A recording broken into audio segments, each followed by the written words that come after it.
There's a number of benefits. One of them would be competition against different teams, so a number of teams obviously from Scotland, but also a number of teams who are not from Scotland, mainly England. 2 or 3 of the really big schools from down south, so we're looking forward to that. Opportunity for the coaches to spend time with the players in a competitive environment. We get a bit in the summer, we get a bit after Christmas, but we don't get a huge amount of competition, so that's great. And then probably the third one is a different format. So we're playing small games, be interested to see how the players adapt to that.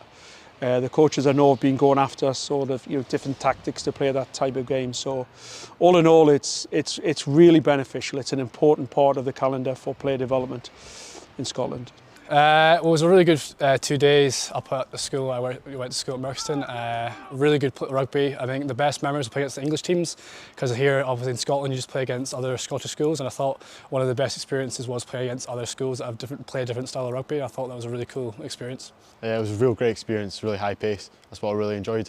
I felt like you just got in, everyone was full of energy and you had plenty of time to exert it. It was a really good experience overall. I think it really helps with development, because you're so used to playing like the Scottish system, and then you play against English schools who play a different style of rugby, and I think that really helps our development, because you're playing against guys you've never played against, so you don't have a format right. They're going to bring this, so you don't know what to expect. I think playing just what's in front of you is really important in rugby, and playing against these English schools where you've got no experience against them is really good to develop as a rugby player and just play against different people. So yeah. Yeah, it was really good to get in amongst them. They play a lot more, say, up-front rugby. Their forwards took a lot of control. I felt like in a 20-minute game, it just made it completely different and really helped our development, I think. This time of season, there's a number of injuries as well.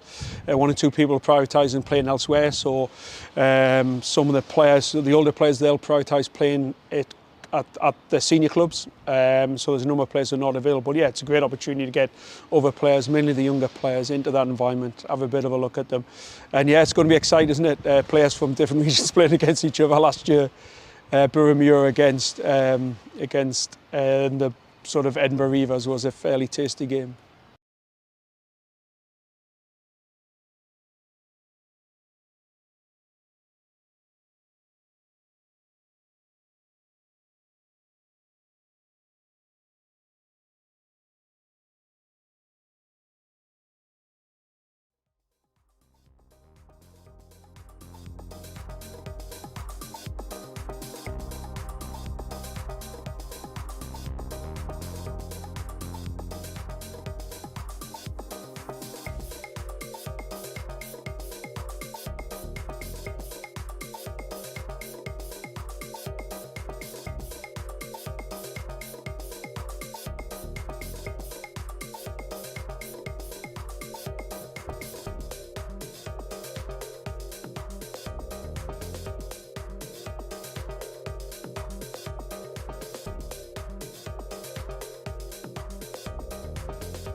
Should work.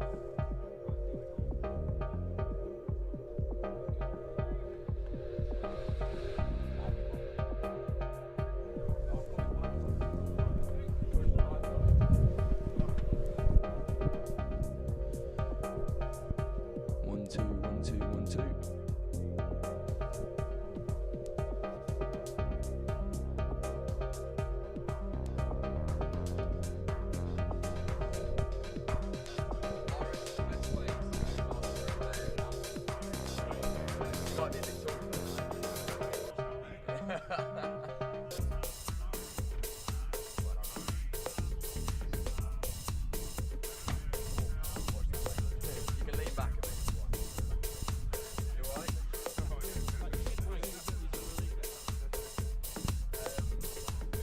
I'll mark here, a bit like that, put it towards me.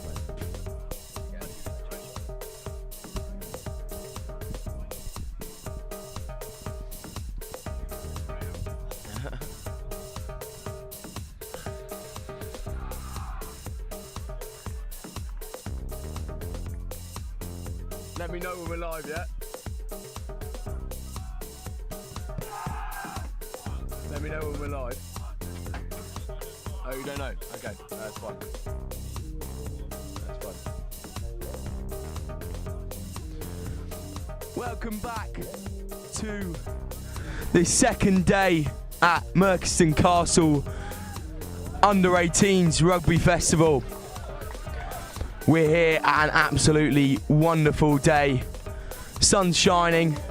It's a bit cold. I should have brought my gloves with me, but we've got a very special game here to kick us off in the quarter-finals of this bowl competition. Sherburn against Durham School. Now, I'm joined by the England Under-18 captain, who is actually in attendance at Durham School. Patrick.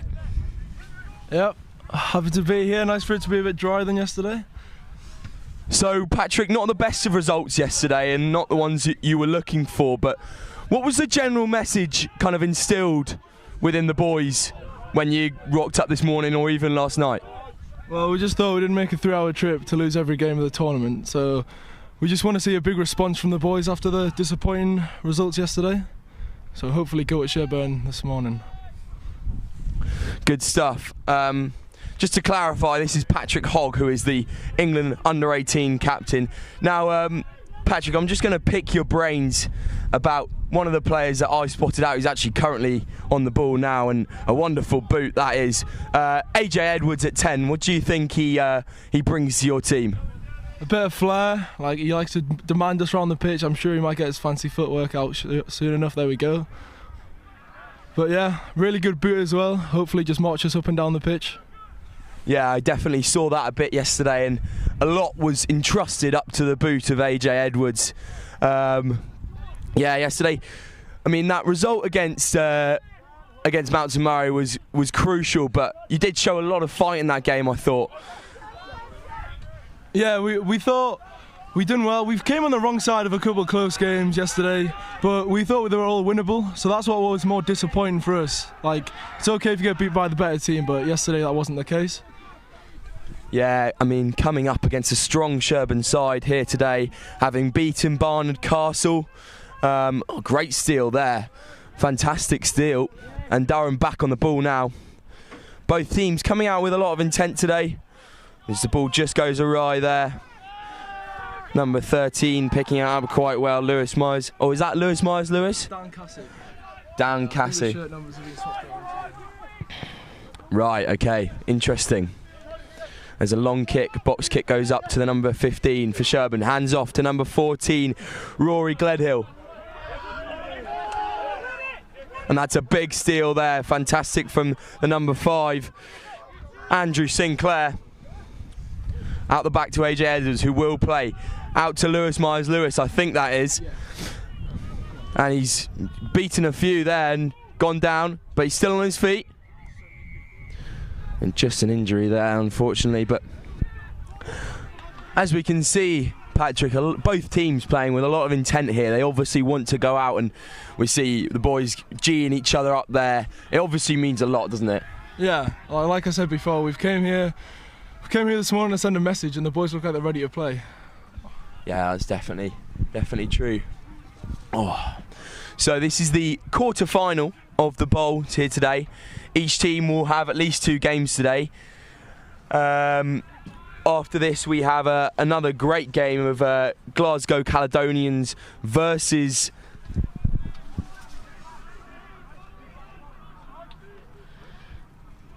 sorry, while I check my facts really quickly. Stewart's Melville. Thank you to someone who just shouted that out in the crowd. But yeah, 2 very good games to start off the day, and we have obviously the big occasion at 1 o'clock on the main pitch, which will be the cup final. Patrick, you're now out of the running for the cup and to win the whole thing, but if you had to put your bets on who might come out with the cup, who do you think it might be? I reckon Merkston might take it for the second year.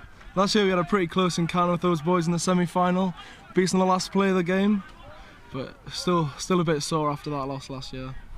Yeah, still a bit sore, I can tell, but yeah, Murky have looked extremely good yesterday, and I'm sure will come out with fighting spirit, as all teams will today, and as we have a Durham put-in here. Jack McBurney, I think that is, with the put-in. And the scrum's just wheeled a bit. Big carry. George Bolam, who was very impressive yesterday as well.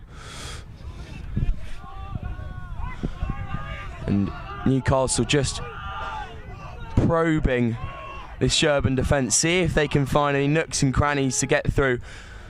Ball gets played off to Lewis Myers-Lewis with one of those tricky runs, but Durham have a penalty here. And again, I'm sure it will be left up to the boot of AJ Edwards to give Durham some territory.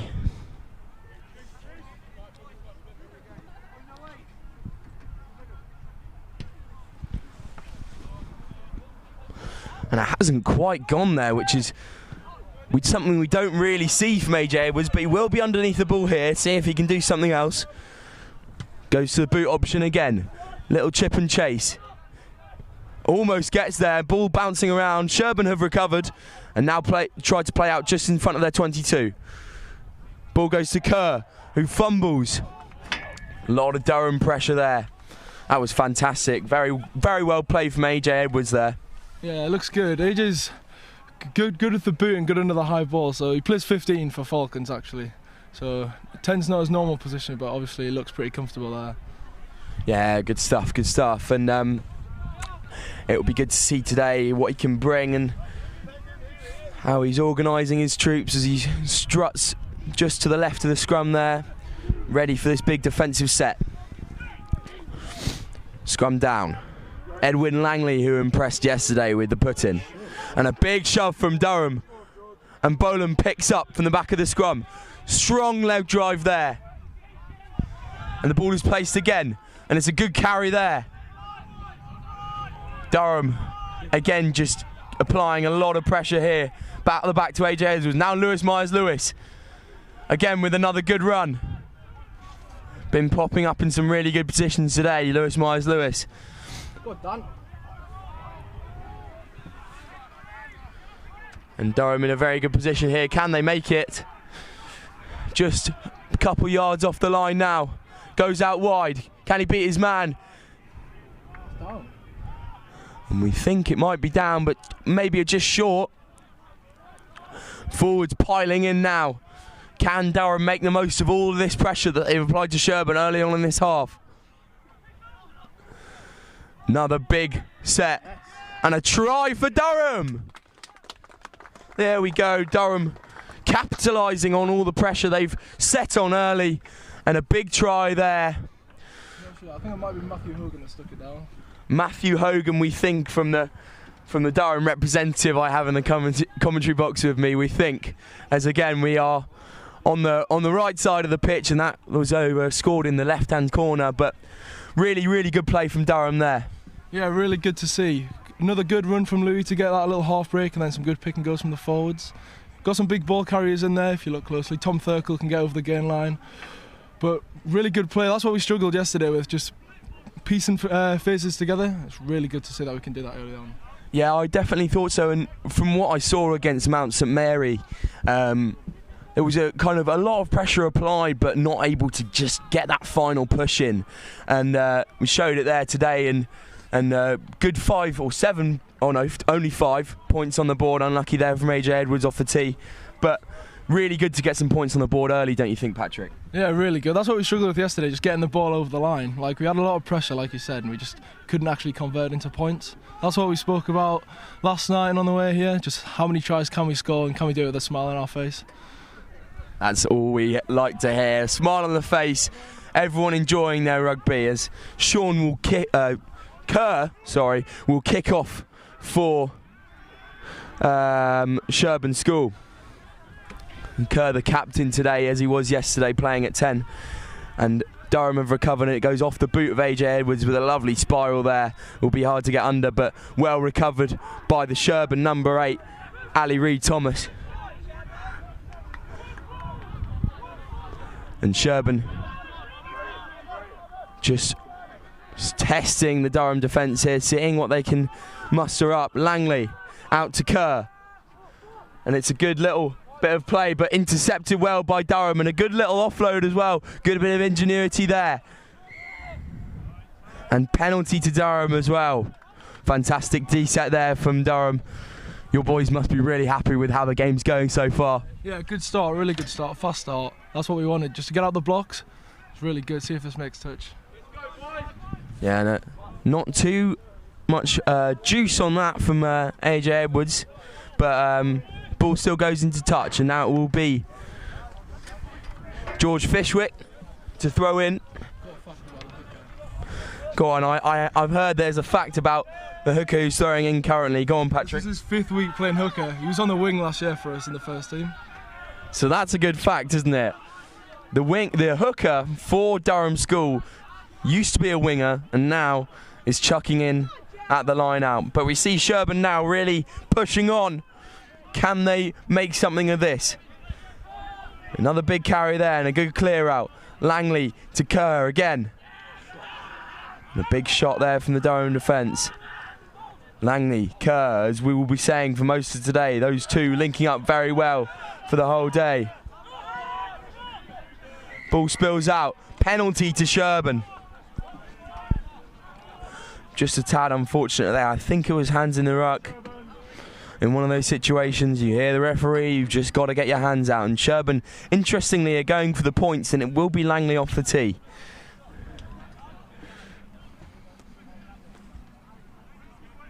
Of course, Sherburn having that big result against Barnard Castle yesterday over here on pitch 4. Real mustard performance from the boys there. We'll see if they can conjure up something like that today against Patrick Hogan's Durham School. Hogg. Sorry, not Hogan, Hogg. My mistake.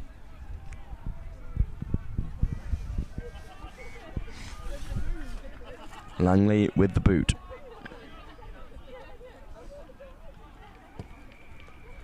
And he makes it, making 5-3 in half time. And that interesting half of rugby there, Patrick. What were your thoughts on it? I thought we played well. Most of the game was in their half, and then some good ingenuity in between the phases. Like, we actually pieced together some forwards and backs play. Pretty unlucky to give away the penalty in the half after a pretty dominant first half, I think, from Durham. Yeah, just that unlucky penalty there for hands in the ruck, but as we know, with these short halves, and it's even shorter halves today, 10 minutes instead of 12, penalty can be oh so important, and discipline must be crucial. I mean, I'm sure you've spoken about that this morning, Patrick. Yeah, after giving away like 8 penalties and a half to Mount St Mary's and walking them under our sticks, that's a big thing we spoke about. Indeed, indeed. And we'll leave you there. At half time, Durham School 5, Sherburn 3.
And we're back now for this second half.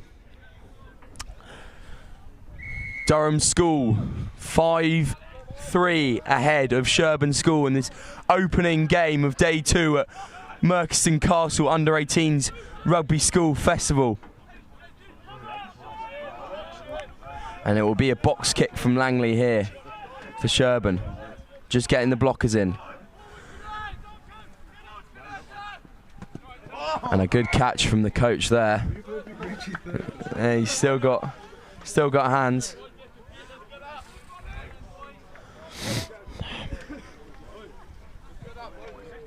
George Fishik, the ex-winger, to throw in again here for Durham. Hopefully it will be a good one. And it's a good chuck. And the ball will come out to AJ Edwards, waiting poised, gives off to his forward pack. Think about going, but it's a very strong carry again. And here we go, Durham again. And just a little mishap there, but I think that was an offside penalty for... Oh no. High tackle there. And again, will be left up to the boot of AJ Edwards to put them in some good play, in a good place.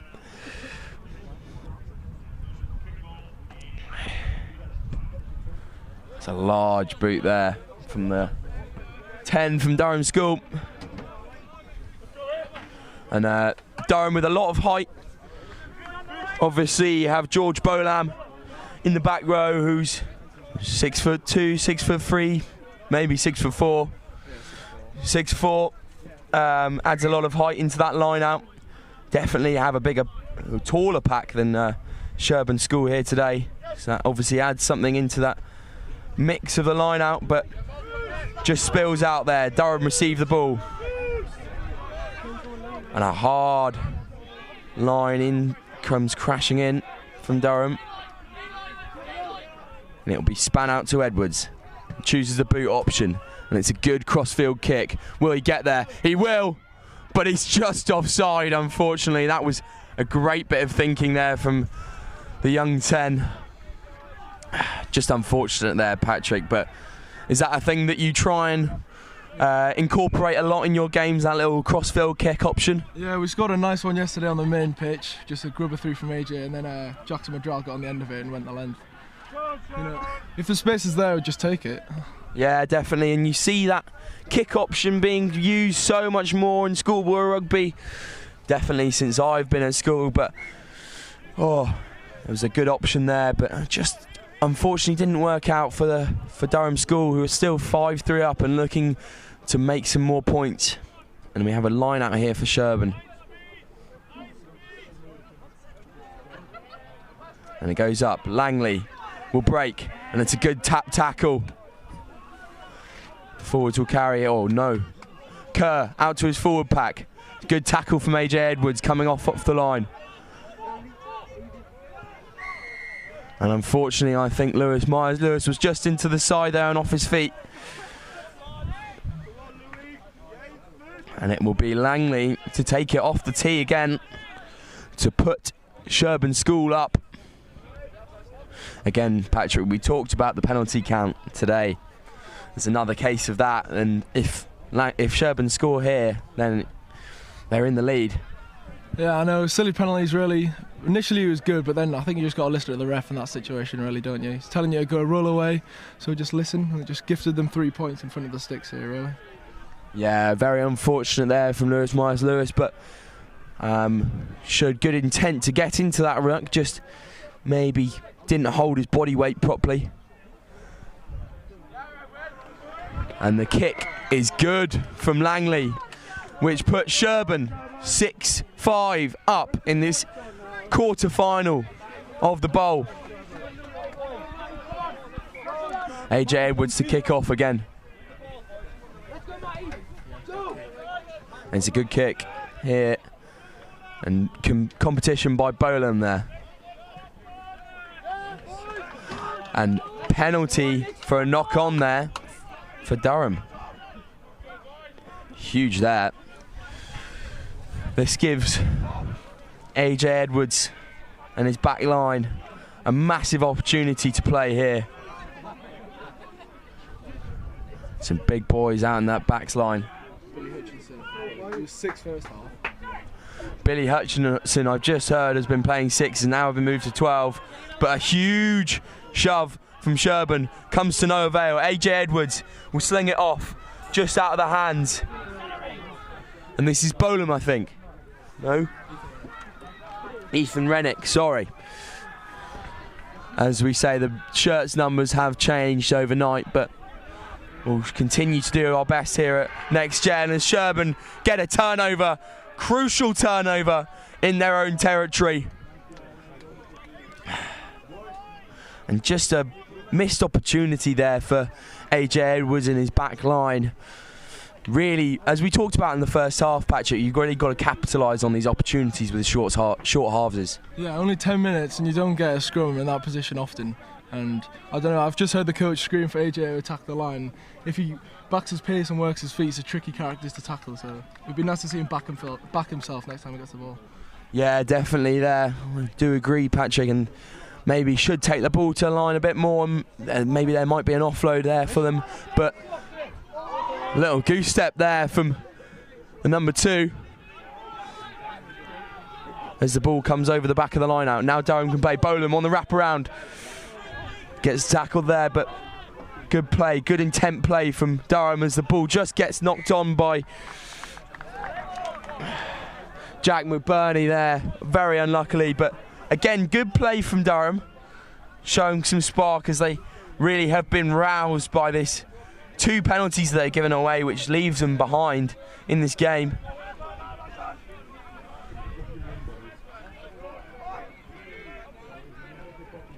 It'll be Langley to feed, scoring both sets of points so far for Sherburn School. Big shove again from both sides, out to Kerr, who will go for the boot option. In behind, it's a very good kick. Oh, and just unluckily taken there from the Durham winger. But good invention, good thinking from that 9-10 partnership at Sherburn School. Langley with the feed, Kerr with the kick. Really doing well, really impressing a lot of people over the past day and a bit. As we see a little conversation between Langley and Kerr there again as they look poised to play.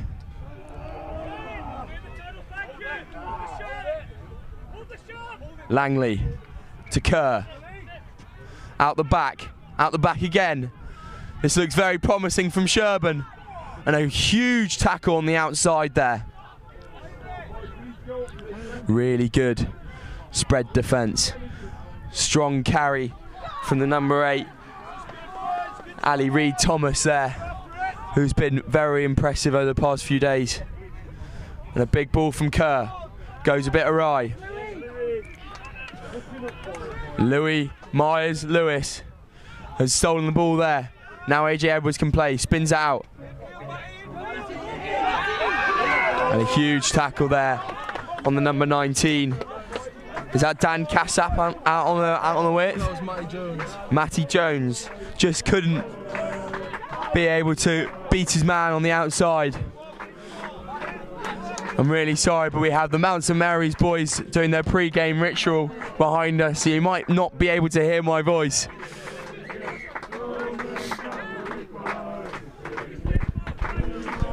I think, if I'm not mistaken, that is a Rugby boys representation of a bit of Coldplay, if you can't hear that. But as the ball goes over, referee just in the way a bit there. But that's 2 overthrows we've seen from Sherburn now. Interesting tactic, but we'll have a scrum for Durham. I think probably around 3 minutes left for Durham to be able to show us some magic here. Jack McBurney again with the feed. And the hook goes through. Big shove from Durham School.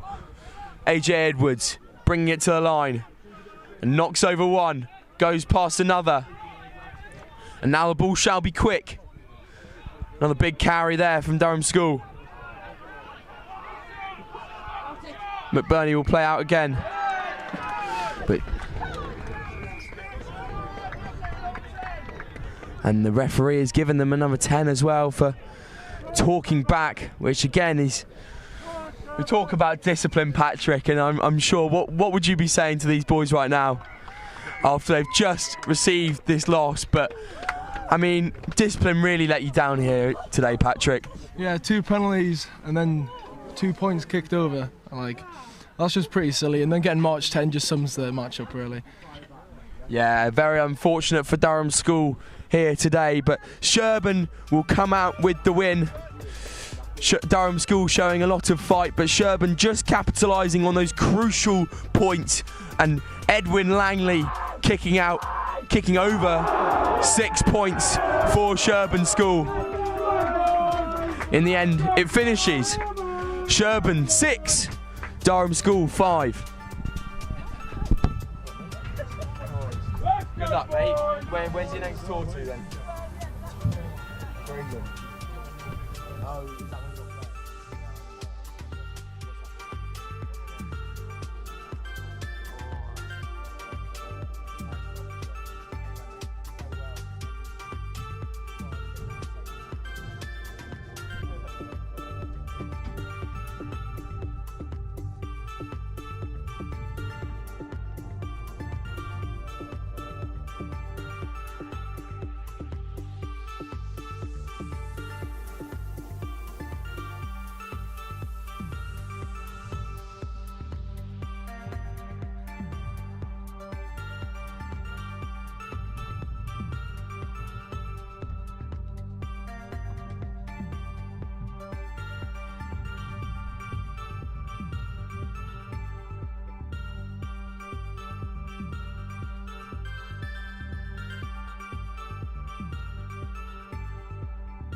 Well, firstly, they're really excited. There's a number of benefits. One of them would be competition against different teams. So a number of teams, obviously from Scotland, but also a number of teams who are not from Scotland, mainly England.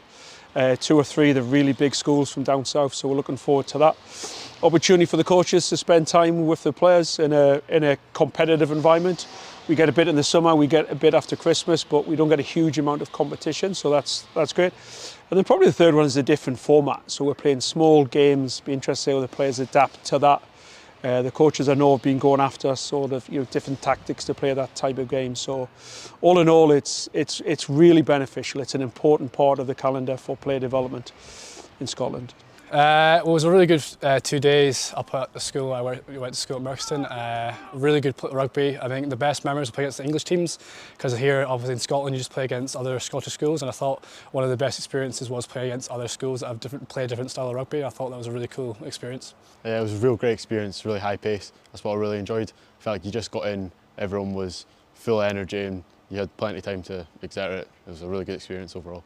I think it really helps with development, because you're so used to playing like the Scottish system, and then you play against English schools who play a different style of rugby, and I think that really helps our development, because you're playing against guys you've never played against, so you don't have a format right. They're going to bring this, so you don't know what to expect. I think playing just what's in front of you is really important in rugby, and playing against these English schools where you've got no experience against them is really good to develop as a rugby player and just play against different people. So yeah. Yeah, it was really good to get in amongst them. They play a lot more, say, up-front rugby. Their forwards took a lot of control. I felt like in a 20-minute game, it just made it completely different and really helped our development, I think. This time of season, there's a number of injuries as well. 1 or 2 people are prioritising playing elsewhere. So some of the players, the older players, they'll prioritise playing it at the senior clubs. So there's a number of players that are not available. Yeah, it's a great opportunity to get other players, mainly the younger players, into that environment, have a bit of a look at them. And yeah, it's going to be exciting, isn't it? Players from different regions playing against each other. Last year, Burramure against the sort of Edinburgh Reavers was a fairly tasty game.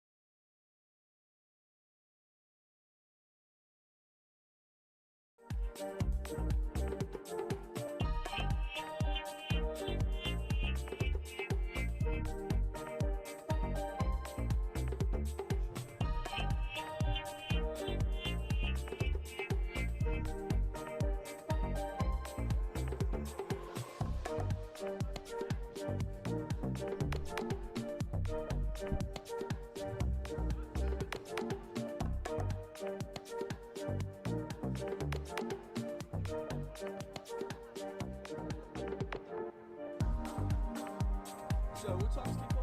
10:45?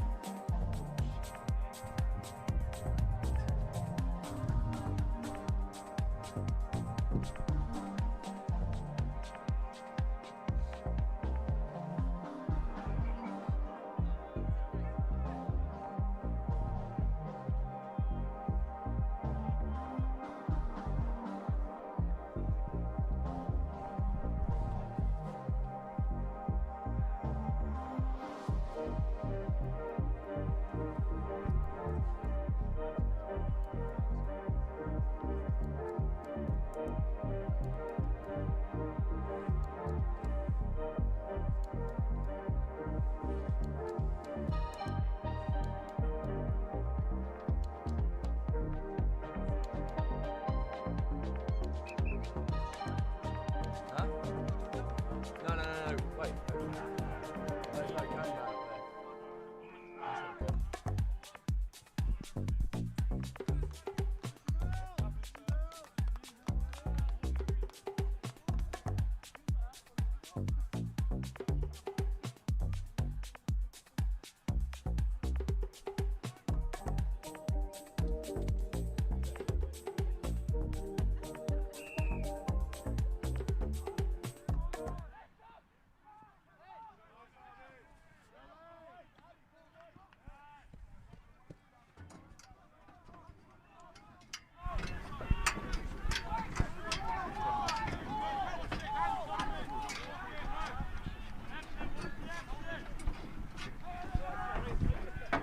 Hello and welcome back to Pitch 4 on Next Gen coverage of this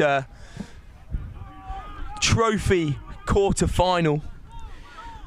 Glasgow Caledonians take on Stuart Melville. And a good line there from the Caledonians, who really started yesterday off very well with a big win against Boroughmuir.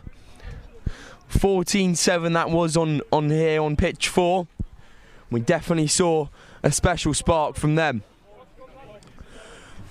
Unfortunately, I don't have a Stuart Melville team sheet, but I have what I would say is a good guru of knowledge here. James, can you please introduce yourself? I'm James Dalrymple, and I'm part of Stu Mel, but I'm injured currently.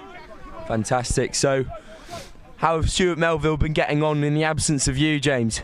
Well, we've been getting better as the season's gone on. We've just been like more slick as the season's gone on, just more physical. It's just improving game by game.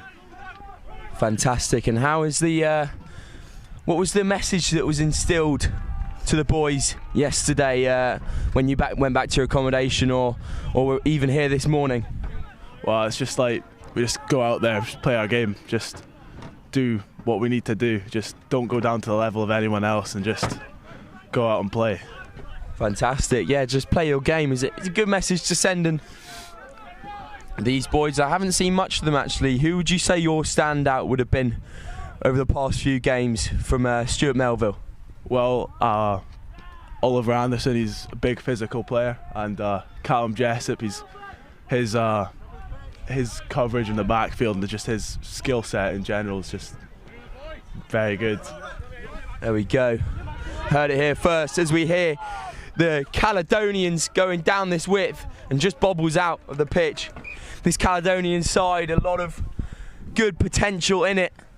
And as we see the young Rory Baxter racing down the width there. As I say, a big win against Boroughmuir in the first game yesterday, or second game here on pitch 4.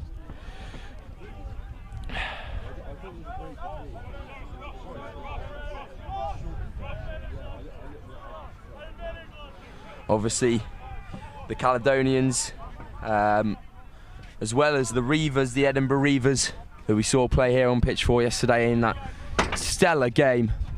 The other of the FOSROC Academy team in the competition. Director of Rugby, Shade Monroe, Scottish international, if you remember that name.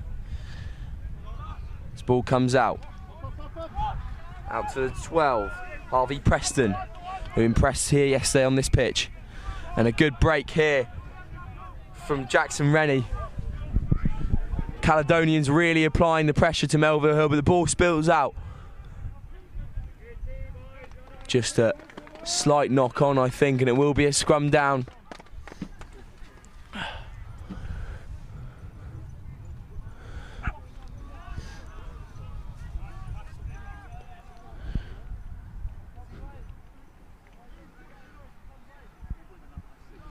Would you suggest a exit off the boot here, James, or do you back the boys to play out? I back them. You know, I think that we can play, but I think we will exit here. Yeah, probably a good idea. And as we see the back line poised, I suppose, for that kick chase, if you think, James. Big defensive line from Caledonians.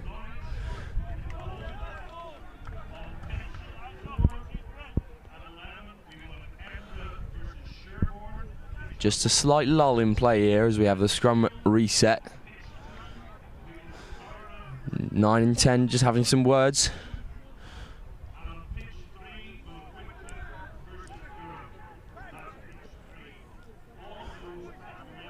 Scrum down. Melville ball. Ball comes to the back. Big scrum from the Caledonians though. And the ball is knocked on unluckily as we hear the big shouts from the Caledonian boys. And it will be a scrum down just around on the 3. Or maybe 5 actually, sorry. Just around on the 5 metre line. And a big opportunity for the Caledonians to capitalise from this field position. Ashton Young stands fast, ready to receive the ball, just in behind that scrum there with Adam McKenzie standing in behind him in that boot option. And he'll go left to McKenzie, who'll dummy. Big tackle there from the Melville's man. And a carry from the second row. And they'll come back left. Another big shot. This Melville's defence standing fast at the moment. And that will be a turnover there. Fantastic turnover. Who was that from, James? I couldn't exactly see, but I think that was Callum Jessup. Is he a big turnover king on the training ground? He's more of a skill set sort of player, but he can do things like that. Yeah, very well. Impressed there. Classic body position over the ball, winning the ball back for his side. And the Caledonians here will be ruining their mistakes as they don't come out with the ball.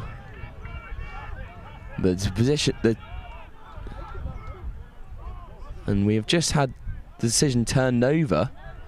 I'm not sure what for, but the Caledonians will end up with the ball, and the strong carry from Callum Davis, who was all over the park yesterday, spins out.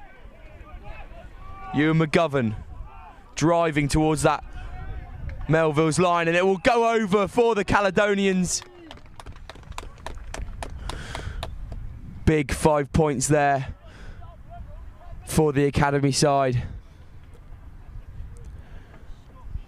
And a good little pocket of space spotted there by the Caledonians with a lot of force pressure. James, what would you be saying to the boys in that huddle right now? Well, I think just like what they said at the start, we just need to don't get fazed by anything and just keep playing the way we want to play. Don't let Glasgow like change how we want to do, how we want to defend. Just keep put pressure on them and just attack with the plays that we have. Yeah, I think definitely with these shorter halves here, with 10-minute halves today, definitely have to impose your style of play on the game before your opposition can, as Ashton Young puts that over for 7 points for the Caledonians. Glasgow representing, or the Caledonians representing Glasgow here today, with the note being no other Glasgow teams in the competition. Certainly doing their city proud at the moment, as we'll have the Melvilles to kick off. Long and deep over to the winger. It's a good tackle. Now the Caledonians will have to play out.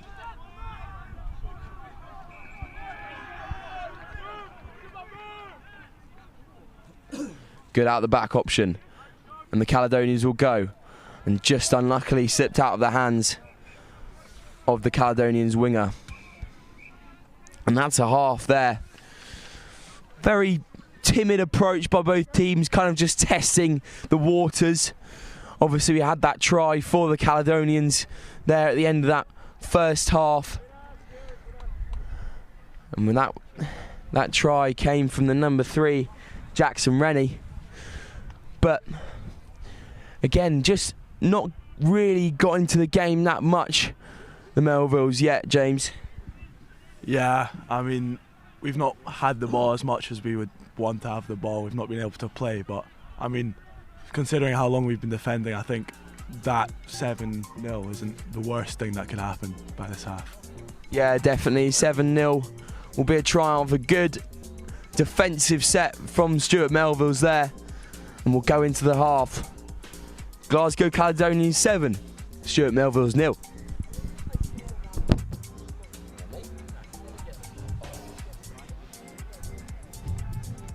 So you're injured at the moment, yeah? Yeah. What have you done? I had something on my shoulder before the season started. AC joint? It was my labrum. Okay.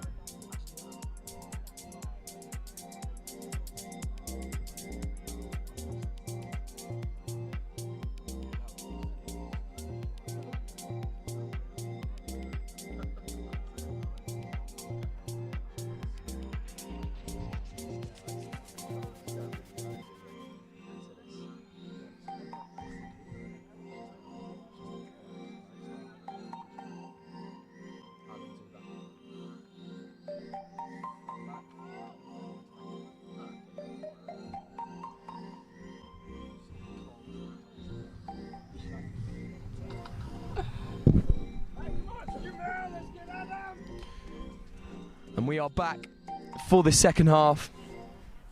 Caledonians lead Stuart Melville's 7-0 as the ball goes high into the sky, and a good kick chase there from the Melville's man. Out the back option. And a good tackle there on the number 12, Harvey Preston. Caledonians just trying to play out of their half here, but Stuart Melville's really putting in some hard work in defence as they did in the first half. Slight mismatch on here. Good carry again from Ewan McGovern. And the ball is stolen. Another turnover from the Melville's man. Have you been focusing on turnovers in training, James? Well, we had Scotland under-20s player Freddie Douglas come, and he did a session with us about turnovers, and just like he did drills, and he showed us like techniques of how to improve them. Yeah, we've had 2 so far today, which I've been very impressed with, and classic body position over that ball, just jackling it away from the opposition. And we'll have a strong field position here for the Stuart Melvilles.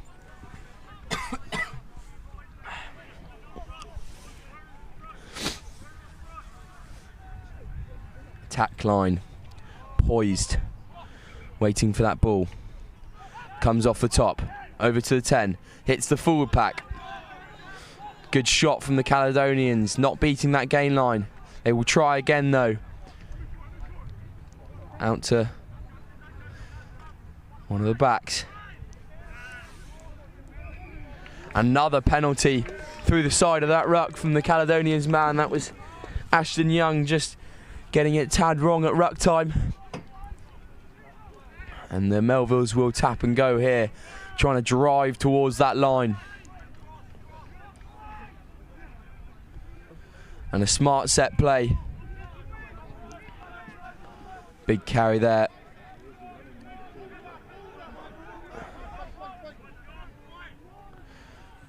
Ball be span out. Good dancing feet again, but being held up from the Glasgow Caledonians man. Michael Scarth doing the work there, but it's a high tackle on the Melville's man, and they'll get another opportunity to play now. Another one of those smart training ground moves might come up here.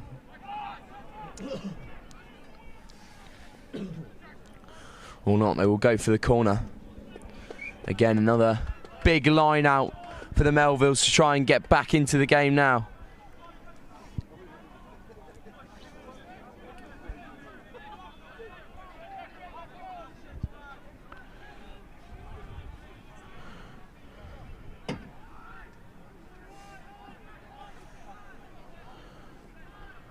Big opportunity here. Can Stuart Melvilles capitalise on their field position?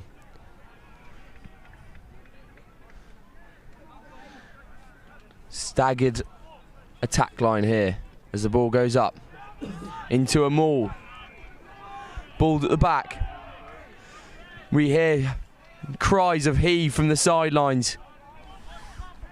Again, Michael Scarth doing some good work at the maul, holding that ball up for the Caledonians, and the Caledonians have come out with it.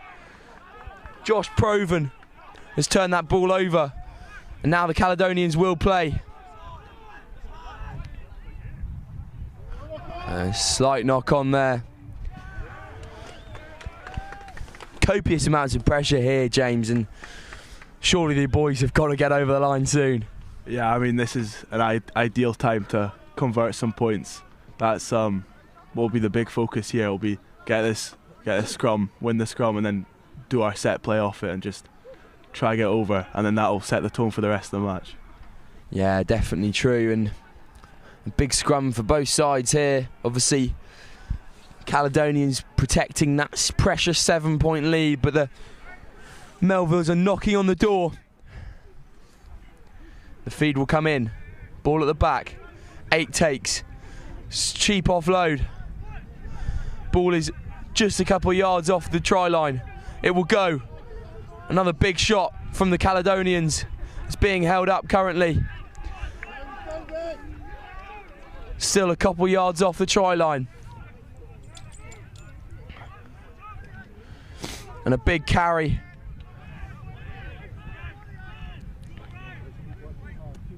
The ball come out to number 10, who gets put back onto his own 5. The ball's just spilling out now. Slightly messy. Melvilles will carry on. Caledonians look for a turnover. They don't get it.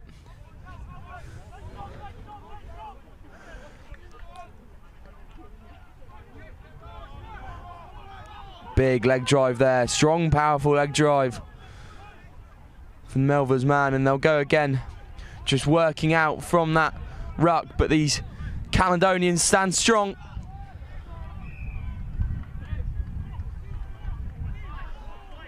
And it'll be Melville's ball again.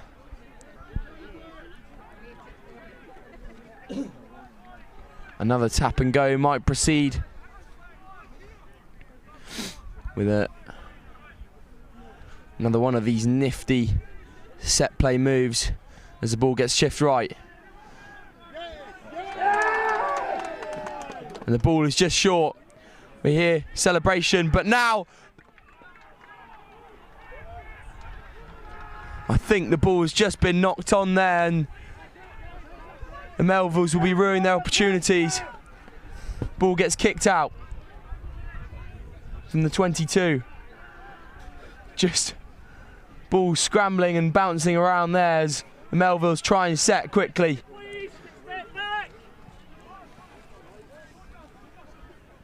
James, I'm sure your boys will be ruining their chances there, but they'll come back at it now. Another big shot from the Caledonians. Yeah, a couple of missed opportunities there. Don't you think, James? Yeah, I mean, that's something we've been focusing on, has been just conversion in the 22. That's been one of probably our weaknesses this season, one of our few weaknesses. But I think if we improve that, if we can just convert in the 22, we can do so many good things. Yeah, definitely true. That is one of the key points in rugby, having that conversion rate in the 22 as the ball goes up. Ashton Young waits, receives the ball. He's got men out on this left-hand side. Good feet from Struan White there.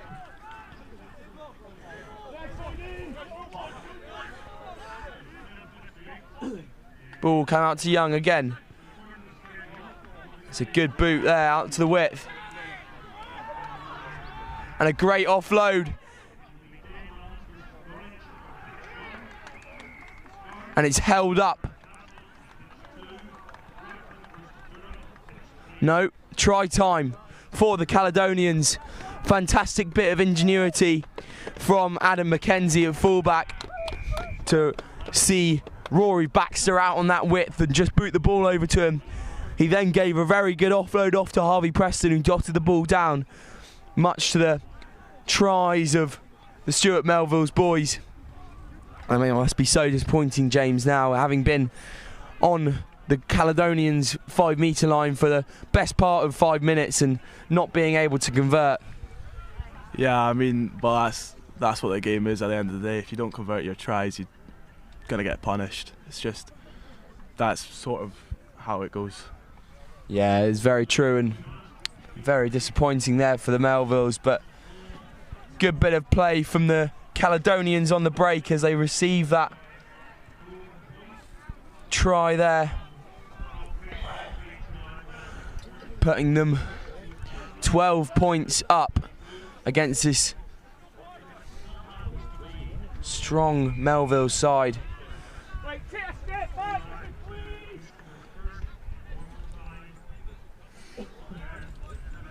Just not having the best grasp on the game at the moment, which is very unlucky as the kick is short. And a good offload over to that big winger.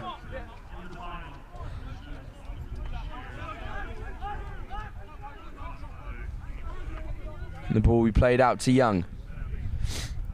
Goes over to McKenzie. And the player's just been stopped there. Just offside, so another Caledonians penalty.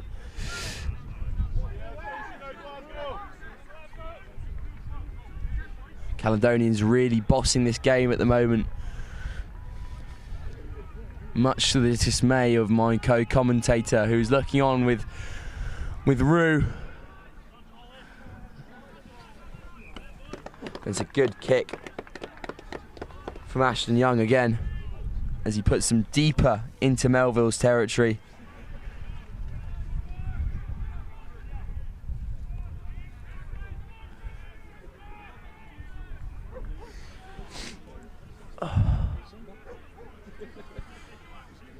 The Caledonians will try and convert again here.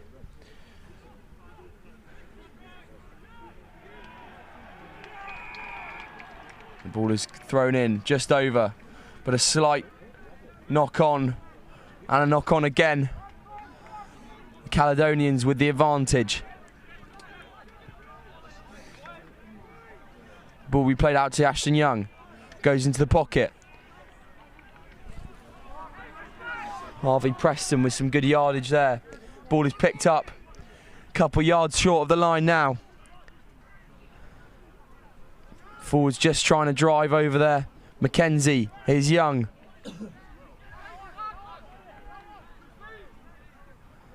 Ball is given out. Good feet again from Stewart and White.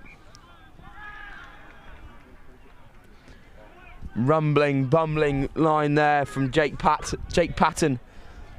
Colliding with two bodies.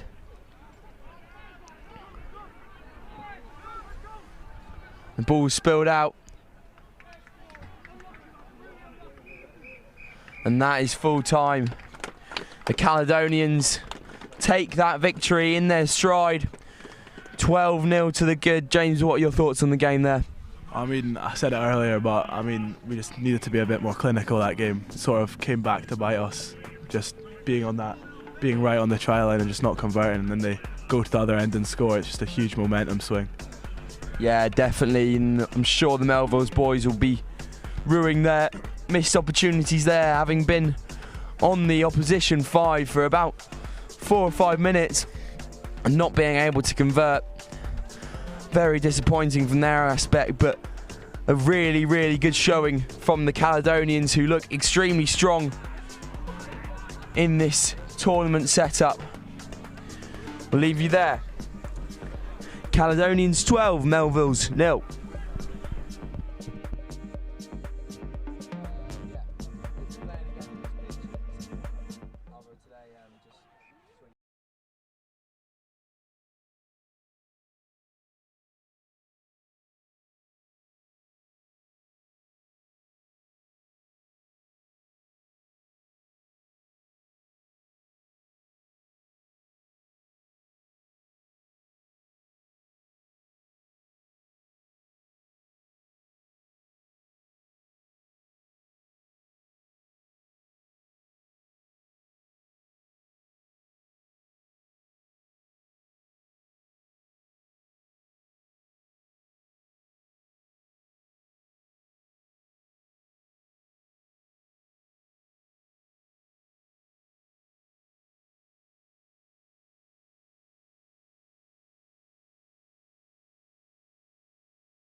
There's a number of benefits. One of them would be competition against different teams, so a number of teams obviously from Scotland, but also a number of teams who are not from Scotland, mainly England.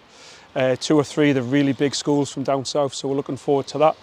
Opportunity for the coaches to spend time with the players in a competitive environment. We get a bit in the summer, we get a bit after Christmas, but we don't get a huge amount of competition, so that's great. And then probably the third one is a different format. So we're playing small games, be interested to see how the players adapt to that. The coaches I know have been going after sort of different tactics to play that type of game. So all in all, it's really beneficial. It's an important part of the calendar for player development in Scotland. It was a really good 2 days up at the school. We went to school at Merkston. Really good rugby. I think the best memories were playing against the English teams, because here, obviously in Scotland, you just play against other Scottish schools, and I thought one of the best experiences was playing against other schools that have play a different style of rugby. I thought that was a really cool experience.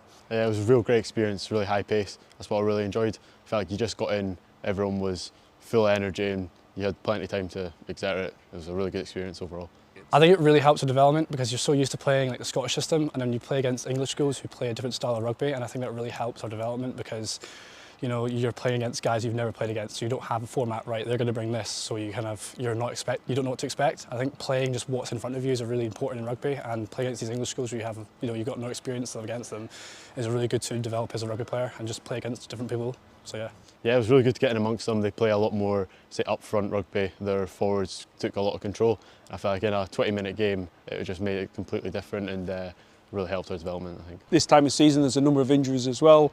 1 or 2 people are prioritising playing elsewhere, so some of the players, the older players, they'll prioritise playing it at the senior clubs, so there's a number of players that are not available. Yeah, it's a great opportunity to get other players, mainly the younger players, into that environment, have a bit of a look at them. And yeah, it's going to be exciting, isn't it? Players from different regions playing against each other. Last year, Burramure against the sort of Edinburgh Reivers was a fairly tasty game.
For this bowl semi-final, and we will see the Edinburgh Reivers, obviously one of the academy sides in this tournament, take on Sherburn, and an all crucial game for this tournament setup.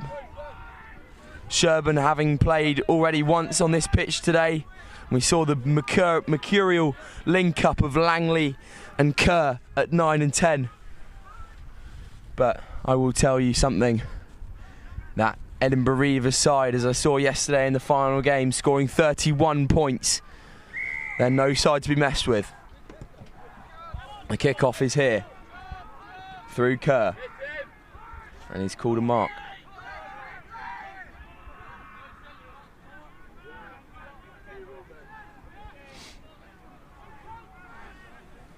That'll be a free kick to Edinburgh. Puts it just short of touch. Well taken by Ali Reid-Thomas, who's been very impressive over the last day and a bit. And now Langley will feed the big man, number 6, Alistair Darko. Langley to Kerr. Off to the number 12, Ben Dawson, who will play. Ball is slightly knocked on. Edinburgh will take advantage.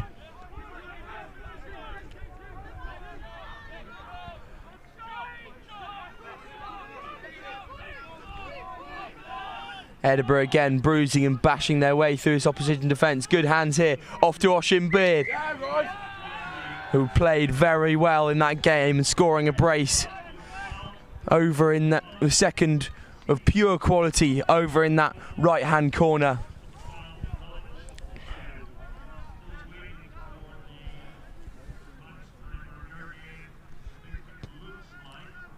And it will go to the boot of Ross Christie, who's made touch there, just on the halfway line.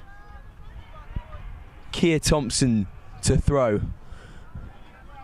As this Reivers back line looks poised and set pace to take it to the Sherburn side. And that I don't think was straight from Kia Thompson.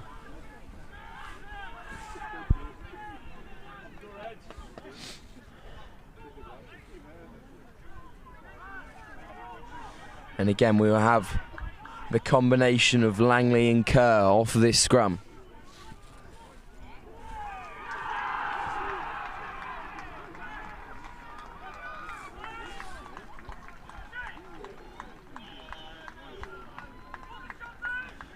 Ali, Reed, Thomas takes it to the blind side. Ball has been turned over though by the Reivers. A big shot comes in from the Sherburn prop. And a high tackle is given. The Reivers tried to go quickly but not their day for it. And it will again will go to the boot of Ross Christie.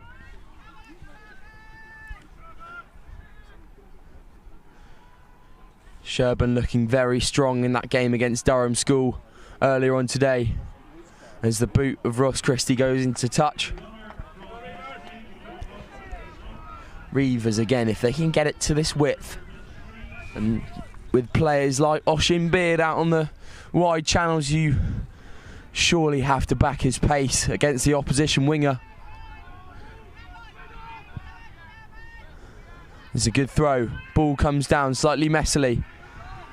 Very strong carry from Cameron Grant of Peebles RFC. But the ball is turned over through the Sherburn man, and now they all play.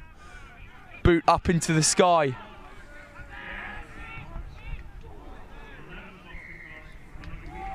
And another high tackle from Sherburn.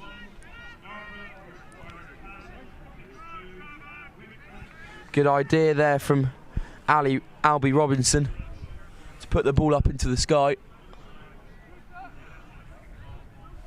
Not quite gone there, and Ali Robinson will return the favour into that passage of uncertainty, but well picked up by James Thorne, who is then put back into the ground. Good counter ruck there from Sherburn. Just into the side there from the Sherburn man, the number 8. Jamie Calder will take it, give it to the hands. Waiting outside. George Barlow has a good carry out on the width. Again, Cameron Grant carrying with real intent.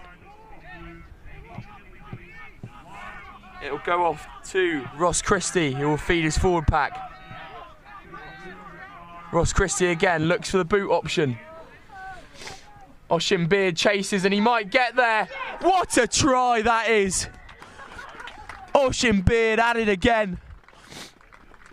The boot of Ross Christie really doing wonders today. But I'll talk about him again. Oshin Beard scored a brace yesterday in that famous victory where they scored 31 points. He scored a brace, and that gas cannot be turned off. Chasing that kick very well.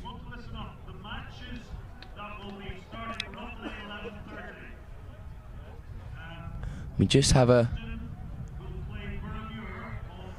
and the try will be given there. I think they were just checking if he put the ball down properly.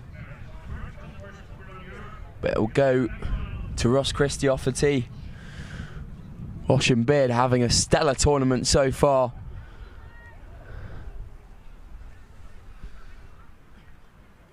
Real emphatic play from the Reivers. I mean, it's what we saw yesterday, and they've brought it out again.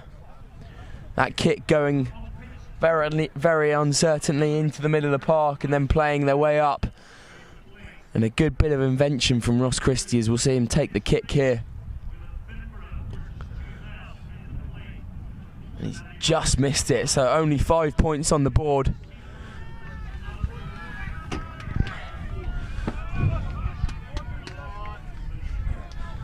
As I say again, that was a fantastic bit of interpreting play to see the run of Beard on the outside and No to back his pace. And we'll have Kerr to kick off again. High into the sky. Will be taken by the Reivers man, number 23. Thomas Mahon. Another strong carry from Piers Langley. Ball is being spread through the hands of Christie, goes out wide. Advantage for the Reivers, high tackle. Penalty for the Reivers. It's gone quickly, but the ball's been played.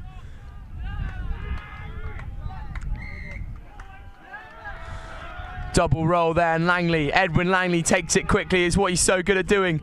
Plays off, doesn't quite come off for him. Albie Robinson will work his way into the strong Reivers defence. Langley will play into his forward pack. And again, strong one up runners. Big line there from Ben Dawson. Langley to Kerr, who will fizz the ball out onto the width.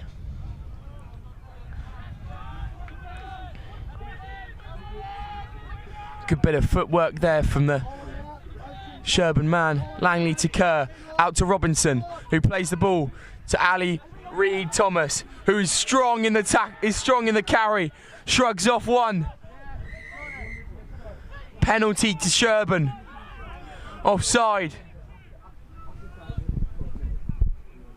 And they will go for the post through the trusty boot of Edwin Langley. Just so good at spotting that space is Langley. On that quick tap and go, darting in and out of players. And let's talk about Ali Reid Thomas. What a strong ball carrier. Just powering his way through several men there. And Sherburn will have a penalty. Edwin Langley has been so trusty off the boot so far. We saw that in the game against Durham. And he's made it again.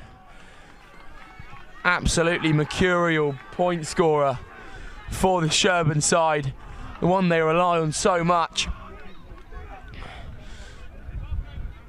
And that will leave the score at 5-3.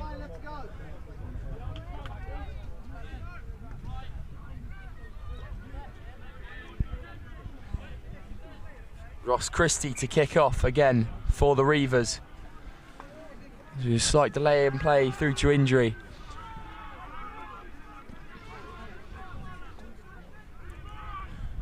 Christie will send that boot high and short.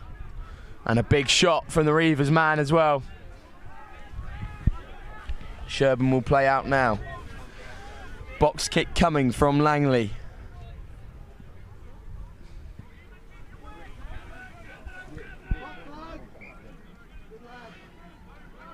And a good kick chase, but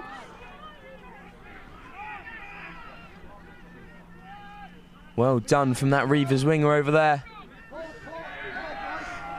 Another big carry from the Reivers man. And they'll play to Christie, who will feed to his forward pack. That's a forward pass, unfortunately, from Christie, and that will be half-time. What a stellar first half we've had here. Two real sides battling it up against each other. The brilliance of Langley and Kerr together at 9 and 10 for Sherburn, but Christie and Oshin Beard scoring again on a fantastic kick chase for the Reivers. We'll leave you there at half-time. Edinburgh Reivers 5, Sherburn 3.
And we join you here again for this next gen coverage at Murchison Castle School Under 18s Rugby Festival.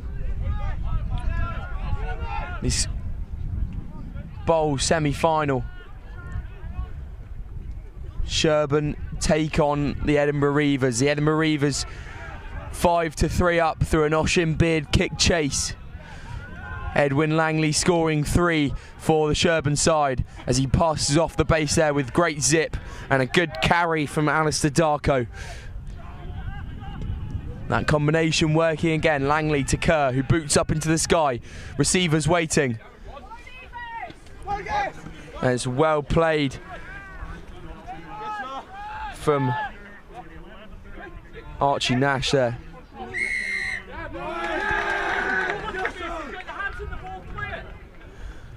And disruption at the ruck there from Ali Reid-Thomas, who's been very impressive today. And it will go to the boot of Kerr. And he slices it a bit, but still into touch.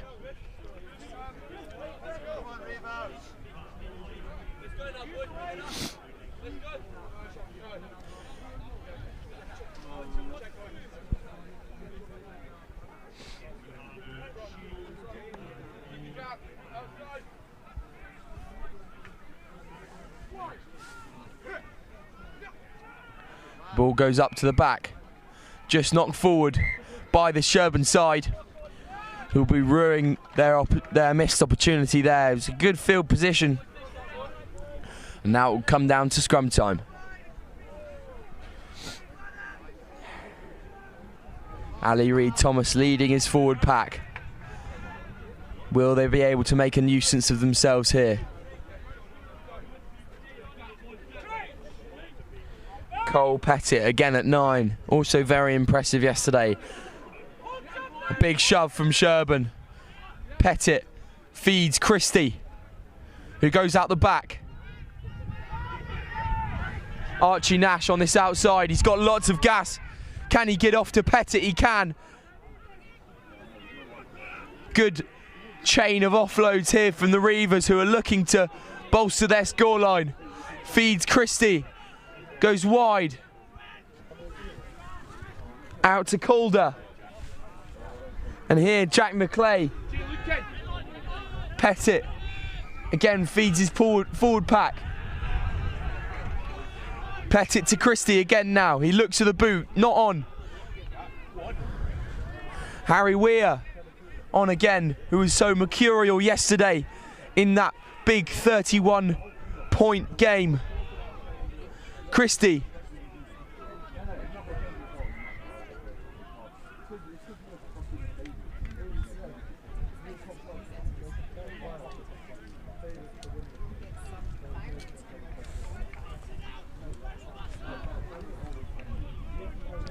Harry Weir of Harwick Youth Rugby Club. So impressive yesterday in the 10 jersey there.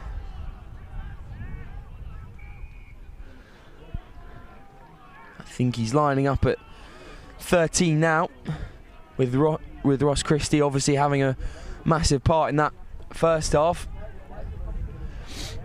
And it will be a Reivers ball. Scrum not set yet. Connor McLeod waits out wide. Oisin Beard in the pocket, just behind Ross Christie.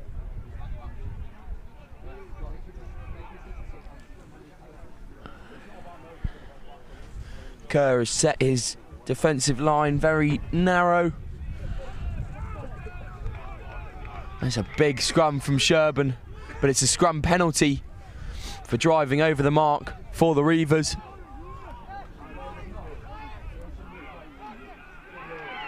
And that ball will go over the line for Reivers. Fantastic carry. Great decision to go for the tap and go instead of the touchline there. And that will put 10 points on the board for the Reivers.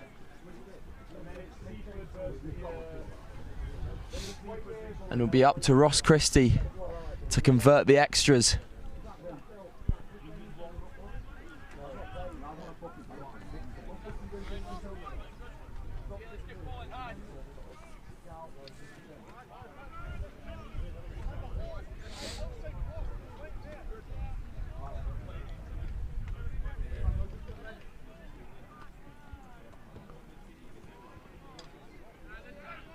And that's no extras there for Ross Christie, unfortunately, twice in a row. I have to say, big chase there from Edwin Langley, who's using his gas to just get up in his face. That will leave the score at 10-3. Still a try in it, if Sherburn can come back and steal some points. Short and high. And that is 10. Well taken from number 7 of Sherburn, Will Waller. It's a great offload there from the other back row, Alistair Darko. And now Langley will play to Kerr. Good inside line to Ali Reid-Thomas. Again, finding himself in a good position in the pitch. Langley will play to the big forward, Jack Bamford. Penalty to Sherburn. Langley will play quickly and give to one of his forwards, and that will be try time for Sherburn School. Really capitalising off that great kickoff from Hamish Kerr, the captain. Again, Kerr and Langley linking up to create some partnership here at this tournament. The Reivers almost caught cold there with the short kickoff. Fantastic carries from both flankers, Alistair Darko and Will Waller. And again, Ali Reid-Thomas finding himself in a good position to carry himself over.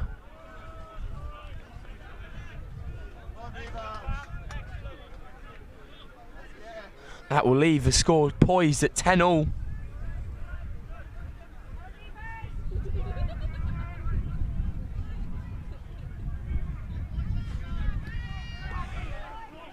Long and deep from Ross Christie. Ali Reid-Thomas takes it. Huge strides he has on him with those long legs. Langley will go back to Kerr, who chews the boot. Archie Nash waits under the ball. Lot of pace on this kid. Gives out.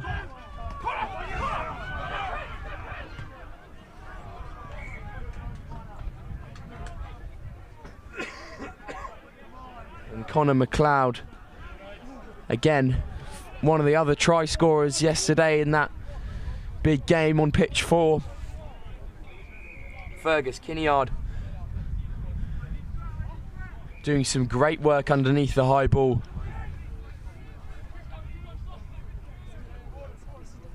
It's a good play from the Reivers, but stolen back by Ali Reid-Thomas. And here's Alistair Darko with that big running style. It's a huge carry, makes a lot of yards for this Sherburn side. Gives off to Kerr, who tries to find one of his forwards. Is unfortunately knocked on. And it'll be a scrum down Reivers ball. This game poised at 10-all. So enthralling for all you watchers who are truly watching some really great schoolboy rugby here. Cole Pettit to feed as Ross Christie waits.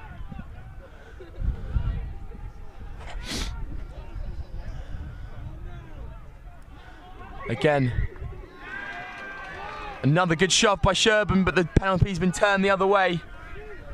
I think an early shove might have been what was seen there, but Ross Christie will go for the boot again, putting Reivers in a good field position.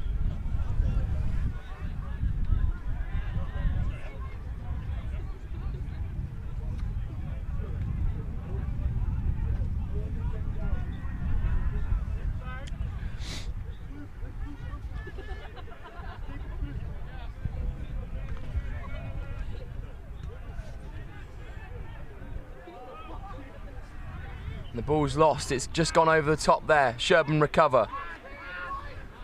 Choose to play out.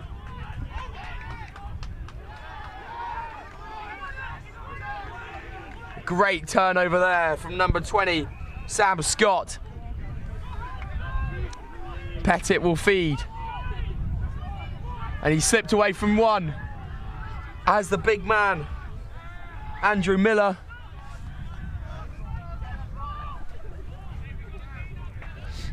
And it's a penalty for the Reivers. Ross Christie will go to the boot again.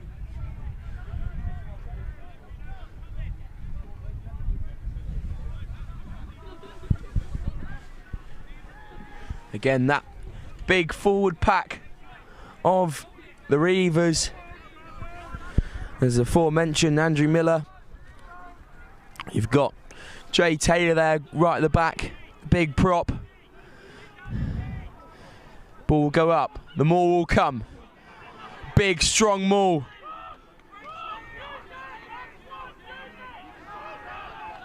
Use it, says referee. Ross Christie will hear. Goes for the boot option again. Will it work? Twice for Oisin Beard. Not quite. And the ball gets kicked out by Albie Robinson. That will leave the score at 10-all.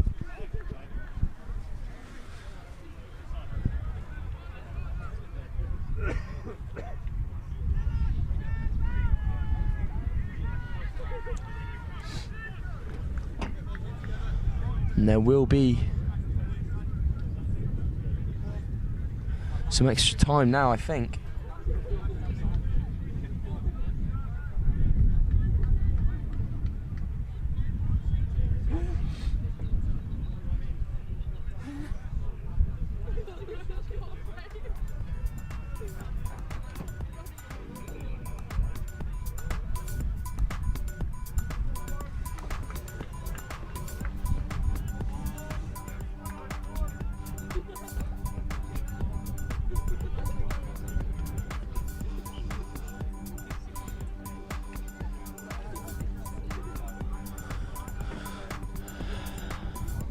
Just waiting on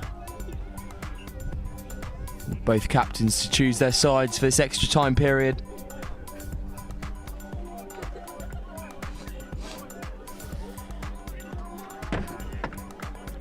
The Reivers will kick off to Sherburn.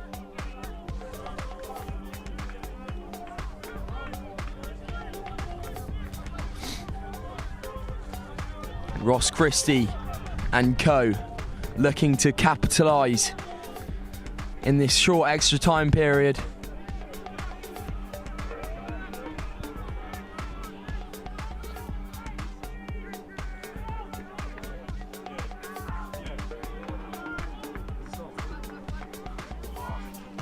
Extra time though. Extra time. Ball goes high into the sky from Ross Christie. Good challenge there from the Reivers. Look like they're out to play with real intent here. Again, Cameron Grant with a good carry. Ball knocked forward in the challenge from the kick by Sherburn. So it will be a Reivers ball.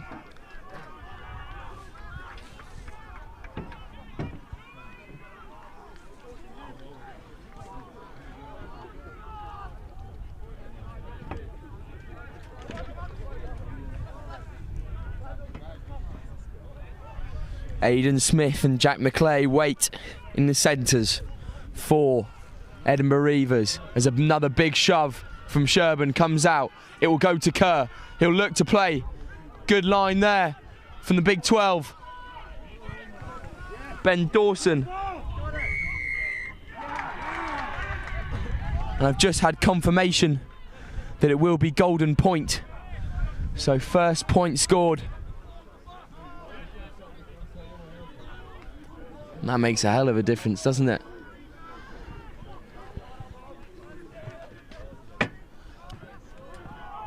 If Ross Christie can sink this kick here,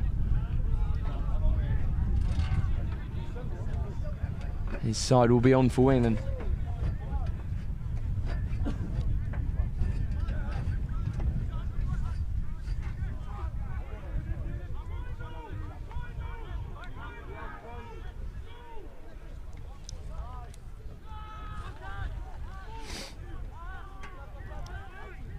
Christie stepping up to kick. Take his side through to the next round.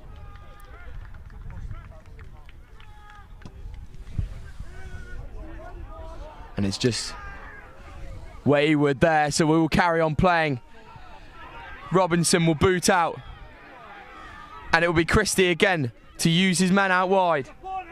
Fergus Kinneard. Pettit will feed. Christie. Jay Taylor with a big carry there. Christie again feeds his forward pack. Good set of hands. And it's a race down this touchline. Inside to the number 12. Reivers will play here. Surely they're on in the corner. And they are! What a way to win it from this Reivers side.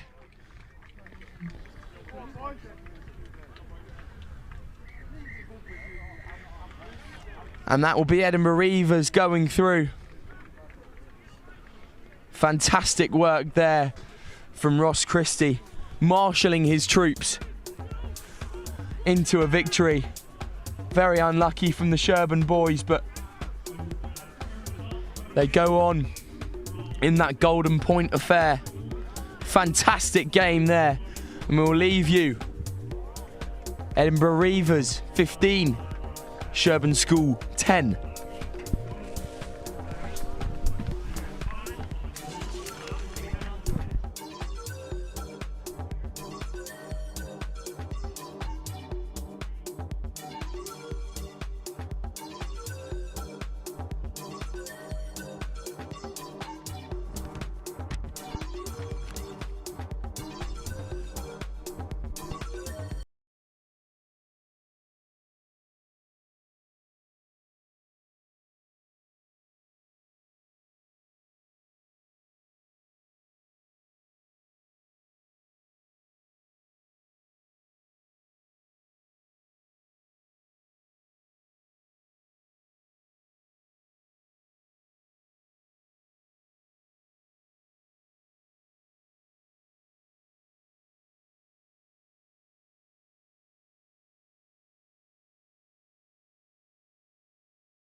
They're really excited. There's a number of benefits. One of them would be competition against different teams. So a number of teams, obviously from Scotland, but also a number of teams who are not from Scotland, mainly England.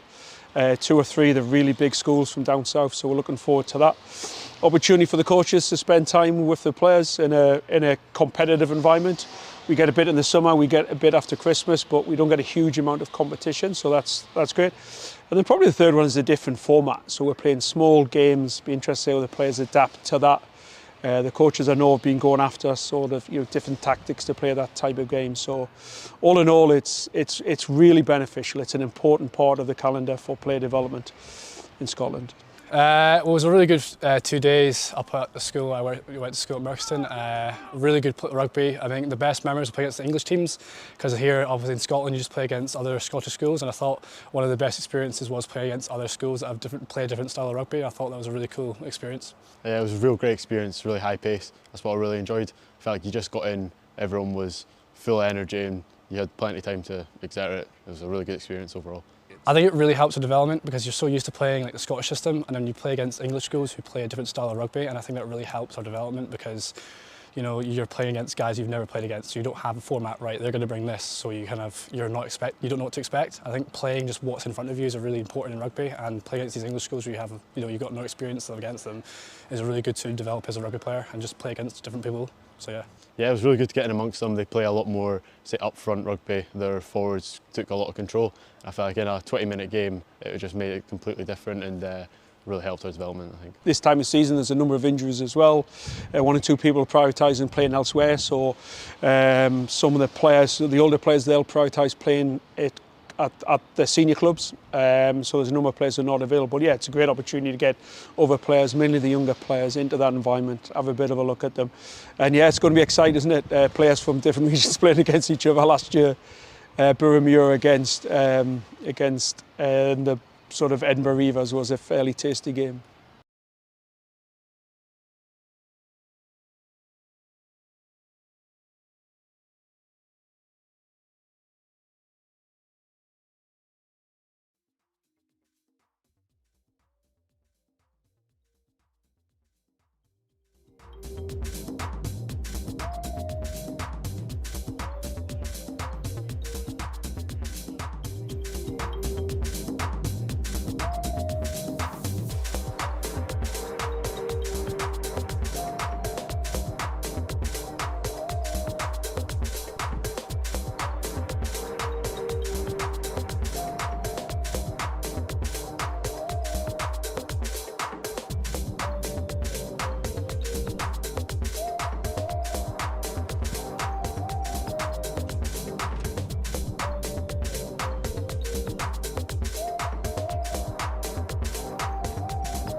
Back to pitch 4, where we have this plate semi-final.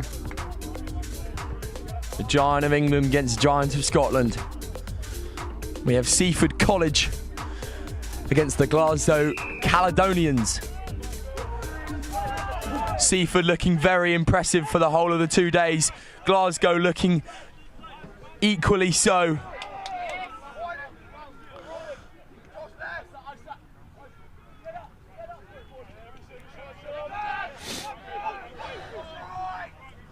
Glasgow again playing out. The try scorer from the last game, Jackson Rennie, carrying well. Glasgow have come out very strong here, but the turnover has come from Seaford.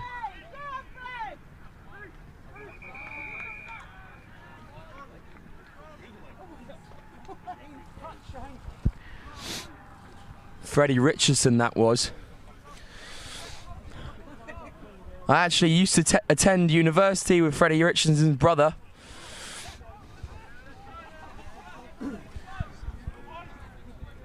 If he is half the player that Jasper is, I'm sure we'll be in for a good game.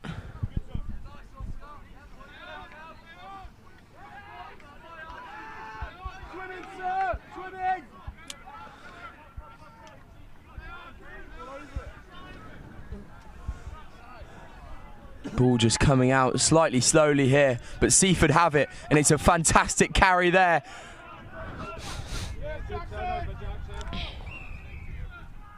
And that is a penalty for Seaford.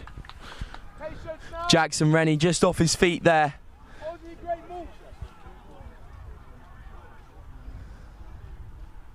And we'll go to the boot of the 15, Sean Sharp.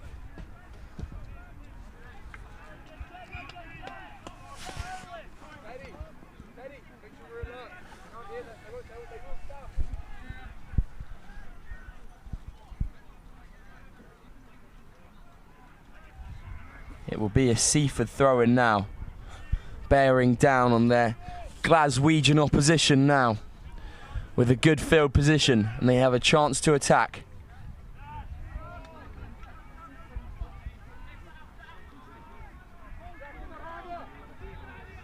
A big forward pack weight. Good offload there for the big man, Oscar Thompson. The ball will come out. Freddie Richardson.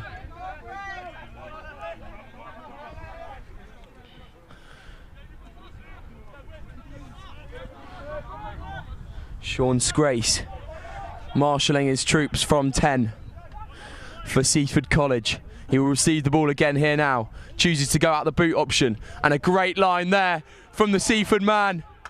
And a big bump as well.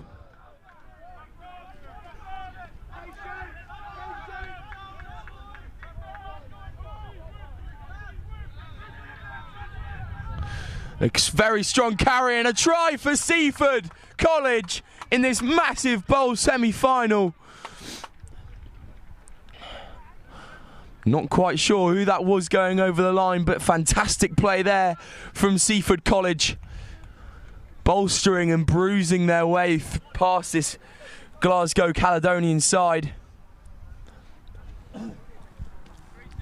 Sean Sharp to add the extras if he can.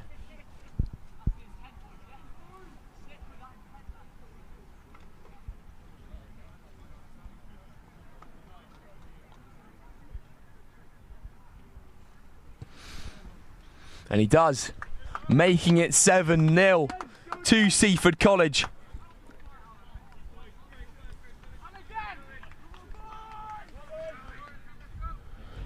This Glasgow Caledonian side just caught napping at the start of the game there.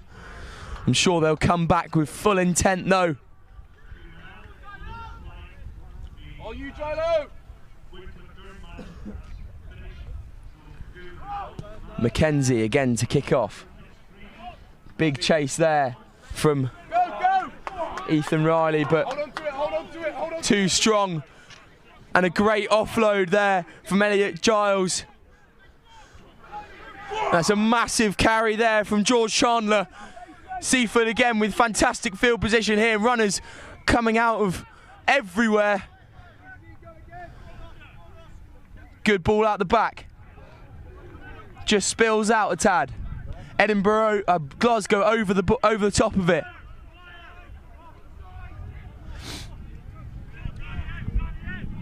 Again, Seaford working this ball very well and winning a penalty through their efforts.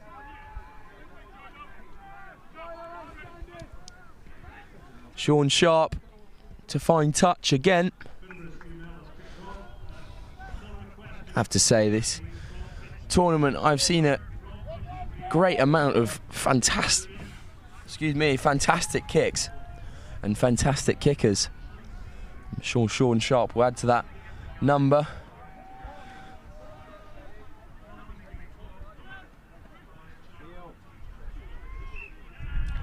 Not straight there from Seaford College, which will give the Caledonians an opportunity to grab a good hold in this game.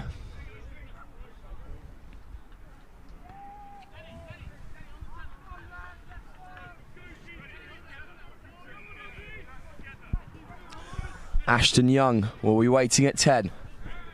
His centres outside him, Harvey Preston and Jack Winton, waiting for that ball. Thomas Dunlop with the feed. Picked by 8. Off to Preston, who bolsters his way through 2 tackles with a great carry.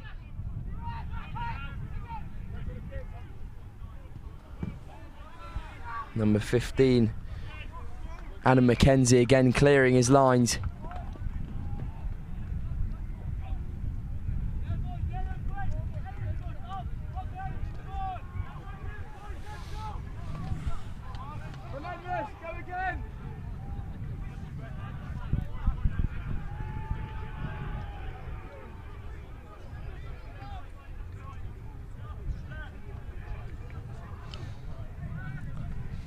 Seaford will play now.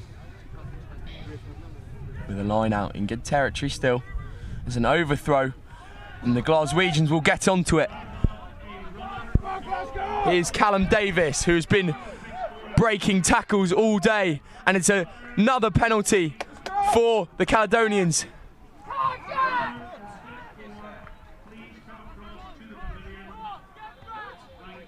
Not 10 for Seaford there. So the Caledonians will have another penalty. Just working on reducing this 7-0 lead.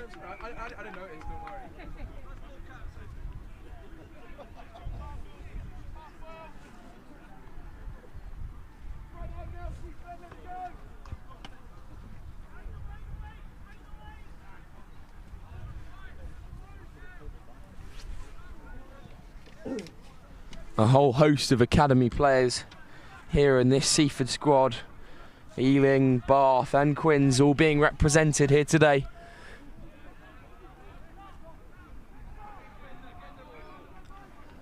Caledonians with the ball. Big pass over, and number 22 will be in the corner. Ethan Riley strutting over to get some points on the board for the Caledonians. Let's go!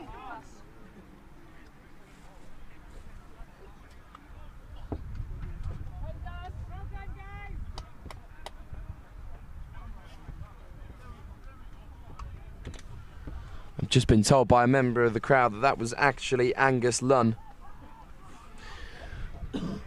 As we say, the shirt numbers do swap over the 2 days. Well done to Angus, strutting over in the corner. A great finish there. And that gives Adam McKenzie a good opportunity to make it 7. And he does! The score's level. We're poised for a fantastic game here now.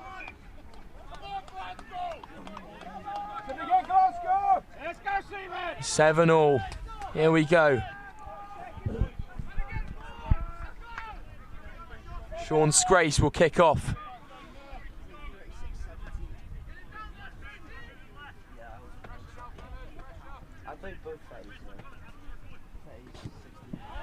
And a big chase from Seaford here. Well taken by the Glasgow Caledonians, man, and a massive shot. Bumped off. Well played, sir. That was Murray Clunas. Out the back. Oh, he's unlucky there. Great bit of ingenuity pulling that ball out of the pockets, and that will bring us to a very exciting half time. 7-all at the break. Seaford against Glasgow Caledonians.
Join us back again for this perfectly poised half.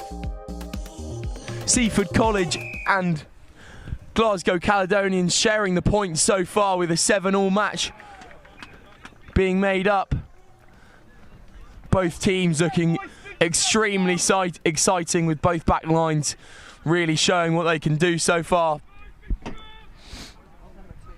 That kick from Ashton Young just going a bit long there. And we'll have a scrum on the halfway line. Seaford College ball. Oscar Wadman and Sean Scrace just having a bit of a word there, deciding what they're going to do. Feed from Wadman.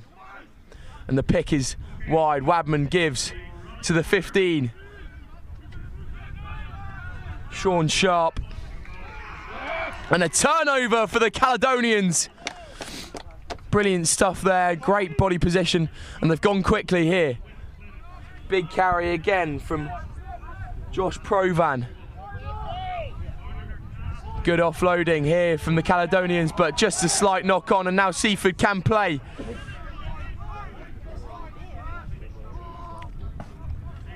Giving it off to the big number 1, George Chandler, who's had such an effect on the game so far with some massive carries. Good hands there from Seaford, just working that ball wide. Caledonians providing an excellent amount of defence though. And the ball just slightly going wayward, but good aversion there from the second row, and now it's off to the speedy winger, number 11 for Seaford College, Elliot Smith. Caught very well by the Caledonians defence. Given off.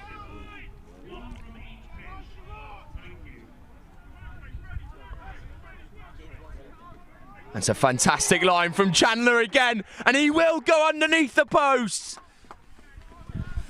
George Chandler with a great line. The Quins Academy representative here today. Fantastic work from Sean Sharp, standing in at 10 with both Seans kind of playing that 10-15 switch role. Both of them very capable of playing in either position. But again, we've got to applaud that fantastic line from George Chandler. Really showing us why he's playing for Quins.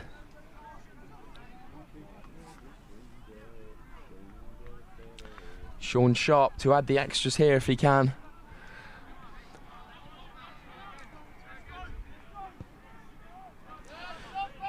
(14-7).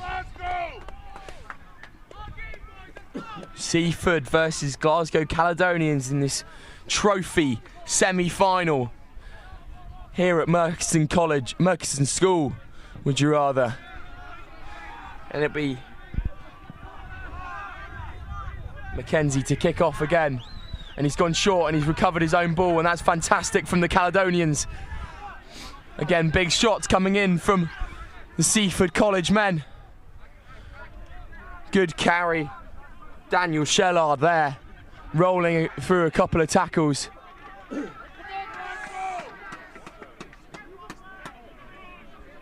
And a double movement, I think, though, or the tackle might have been made. I think that's what the referee's pointing out. And the Caledonians man just moved a bit too much more than the referee would have liked. Seaford will have the ball now. Scrace to kick. And it's a big boot. A very big boot from Sean Scrace.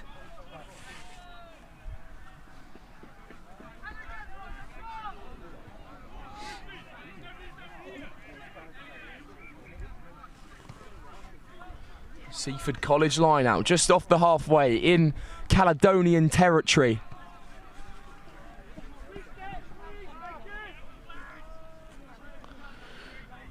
A battle of the Scottish and the English, just playing out a mighty good game here today. Glasgow doing their city very proud and putting in a massive effort here. And that ball is slightly wayward.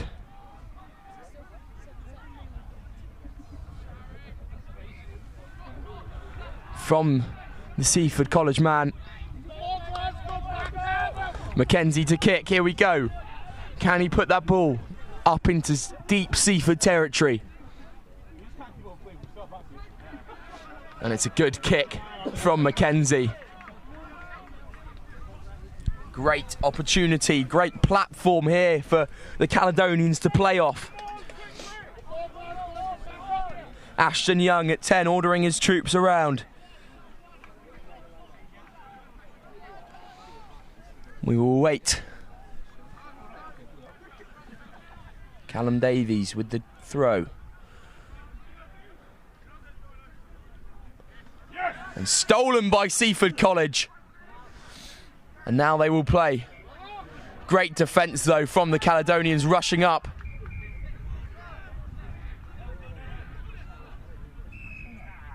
And it's a turnover. Fantastic defence from the Caledonians, working off their own mistake and flying up and hitting the Seaford College men.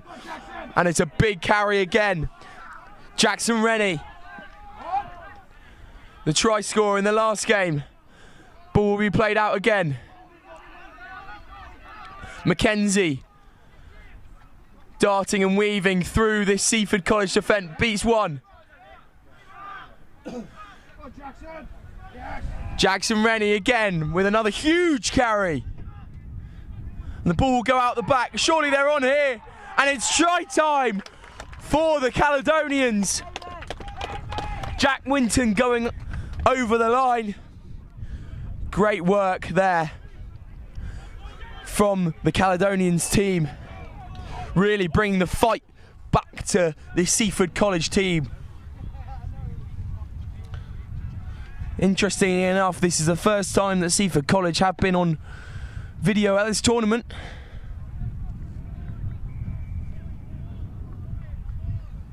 On this pitch.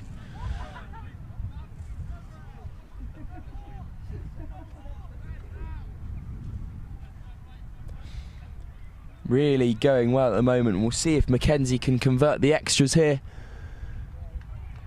And he can. Putting their score back to level terms. 14 all. We've had a couple of absolute trailblazers of games here on pitch 4. Sean Scrace to kick off again. And a long and deep kick down into Caledonians territory. Mackenzie will recover.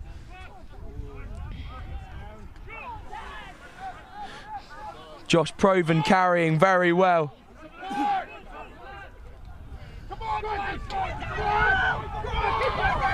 Daniel Shellard working very well. Ball being given out. Jack Winton again working his way through that Seaford defence. Seaford have stolen it now.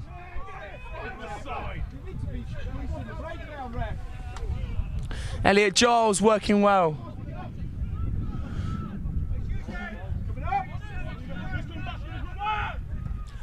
And a boot out from Wadman. Mackenzie will work it, play it out. Down the width they go. 2 Caledonians. Absolute nail biter here. Both teams just battering and bruising each other to the fullest extent. And that's a penalty to the Caledonians for no roll in the ruck.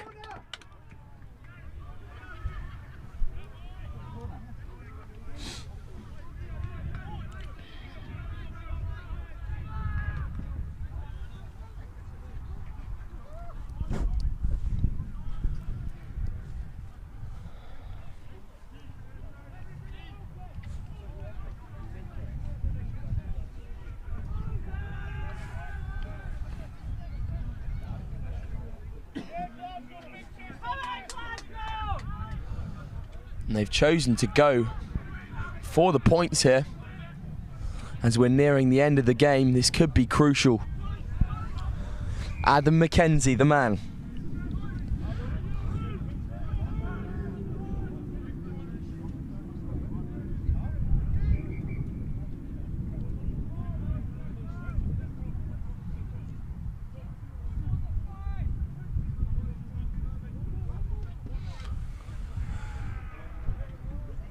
And it is good from Mackenzie. Putting 3 points on the board for the Caledonians.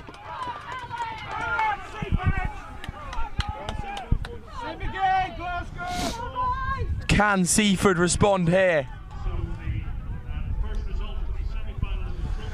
This makes the score 17-14 to the Caledonians at this point.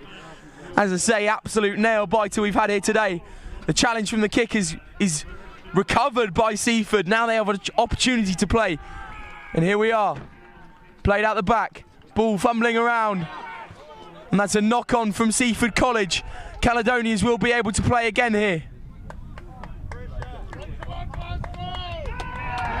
And that is a huge win for the Glasgow Caledonians. Those 3 converted points, all proving so special. Both teams coming out with absolute fight today. Glasgow Caledonians just edging it in the final moments of the game with a fantastic kick from deep from Adam McKenzie. What a day we've had here today. The Glasgow Caledonians. I don't know if anybody else saw my prediction on the main pitch, but I did predict Caledonians to go through to the final.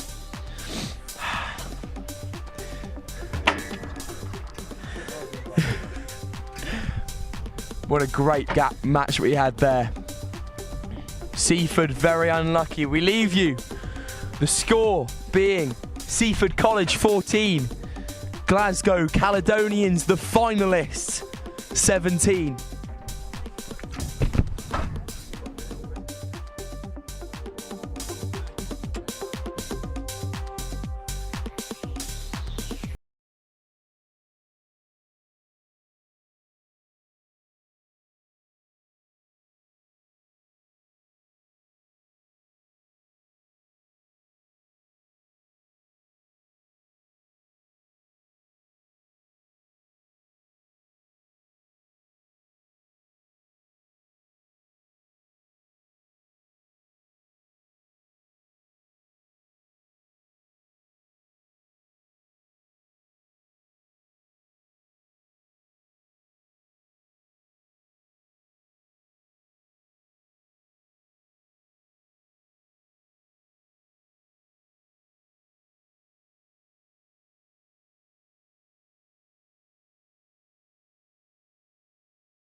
Well, firstly, they're really excited. There's a number of benefits. One of them would be competition against different teams, so a number of teams obviously from Scotland, but also a number of teams who are not from Scotland, mainly England.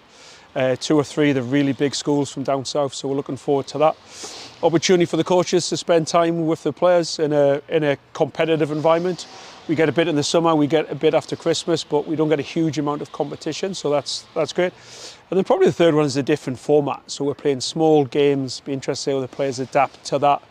The coaches I know have been going after sort of different tactics to play that type of game. So all in all, it's really beneficial. It's an important part of the calendar for player development in Scotland. It was a really good 2 days up at the school.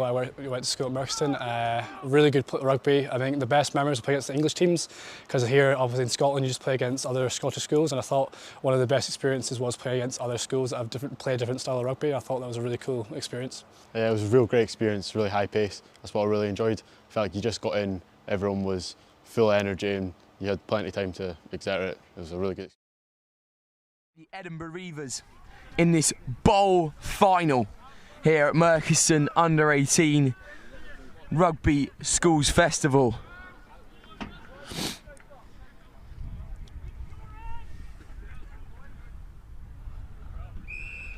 Edinburgh Reivers obviously looking so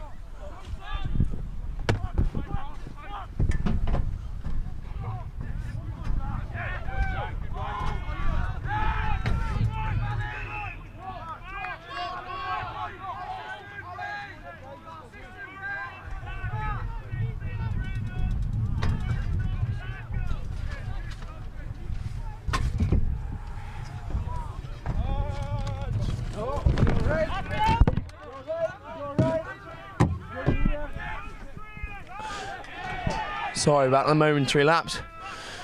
We're back again for Norwich versus Edinburgh Reivers. Obviously Edinburgh looking so strong for the whole of the tournament, being one of the academy sides.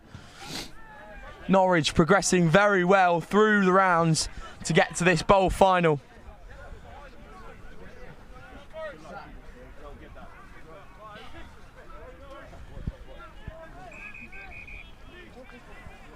Big pack here.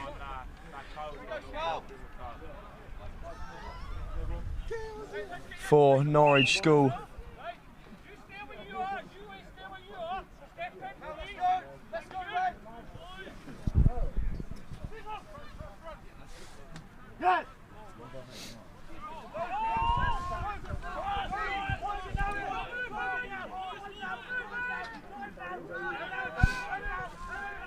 Big maul now from Norwich.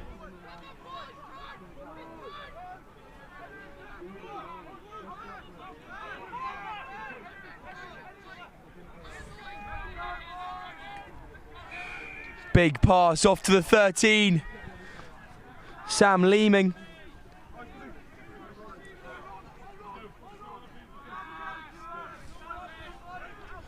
Norwich just probing this Reivers defence. The Reivers obviously looking so promising all the way through the rounds here today and yesterday. Norwich will be going for the points here just to put them 3 up. This will be Oscar Ratledge representing Northampton Saints Academy to make the kick.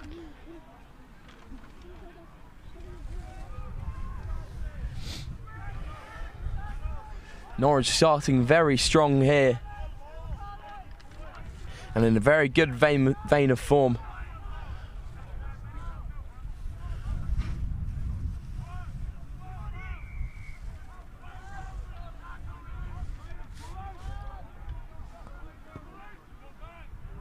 The kick is good from Ratledge, putting Norwich 3 up in the first half of this game.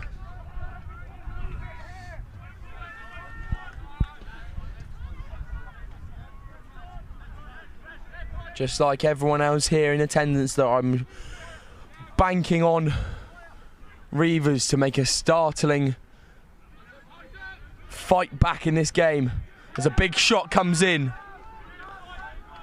from the Reivers man. Norwich will play. Number 2, Sam Reynolds with a good bit of leg drive there. And this is number 8 for Norwich. Edward Tremelling, creating some great yardage. Ratledge will get the ball and will feed.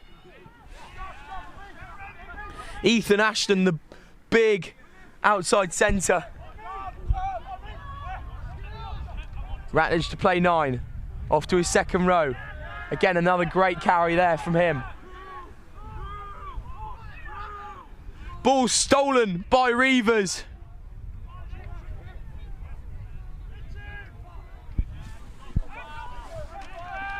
Jay Taylor making a good carry there. The ball will come out to Ross Christie, whose boot has been very reliable today, obviously winning that game.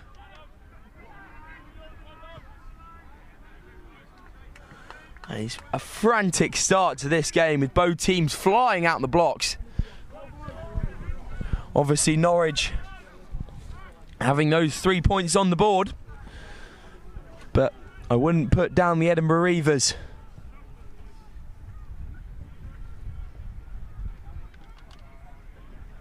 Norwich to throw.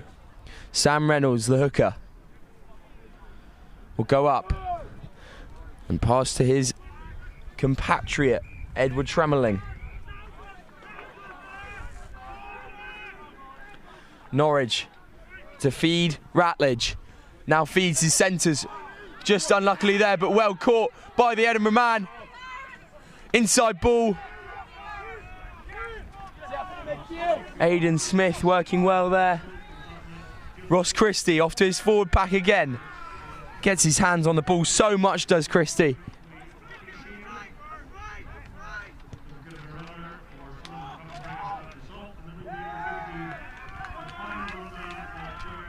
And a big boot that doesn't really come off for the Edinburgh Reivers there. And they've been pinned back into their own half.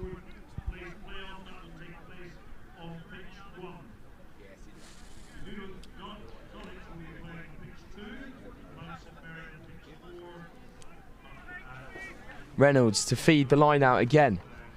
Up goes the second row. More formed for Norwich. Broken very successfully by this Reivers team.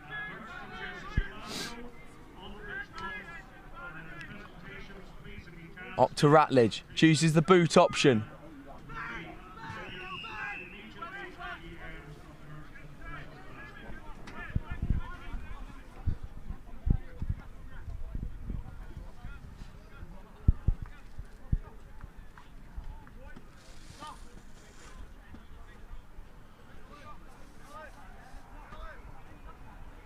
Ratledge gives them some more territory against this Reivers side.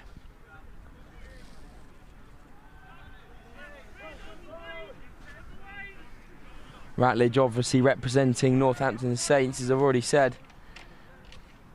He's been very reliable with the boot so far. Reynolds to throw, just doesn't quite come off. Now the Reivers can play. Ross Christie outside, chooses to ignore. Plays out to the outside backs.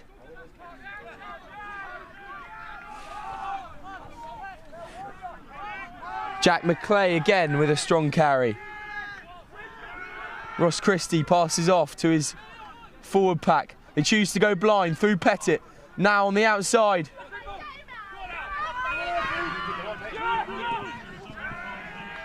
Alfie Muir making some good ground.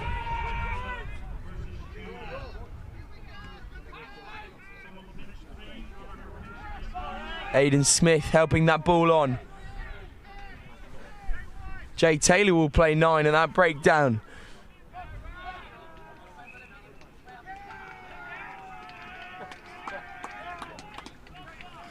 Absolute back and forth game this, with both teams really, you can see, wanting this game and wanting that ball in their possession to take back home. Of course, Norwich will be going back down past the border, but if the Reivers win this, the ball will stay in Scottish hands.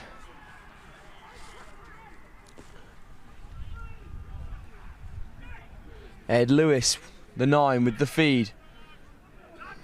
Big scrum from Norwich, out to Ratledge. He'll play to his tall outside backs, but the ball just doesn't come off for them. And a slight knock on there from the Norwich winger.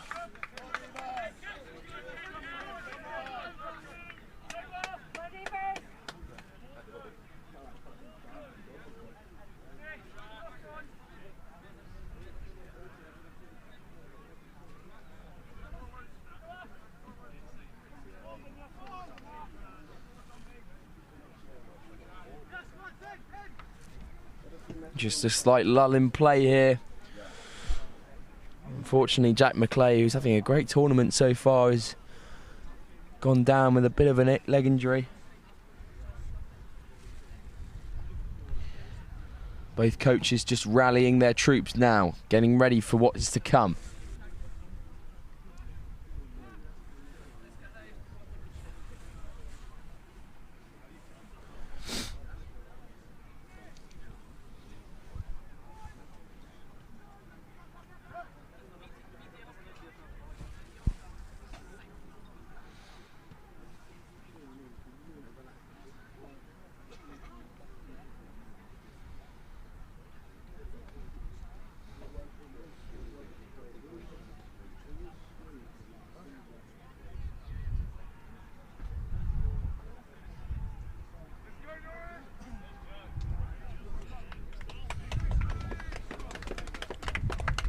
Jack McClay of Curry Chieftains gets a hearty applaud off the pitch.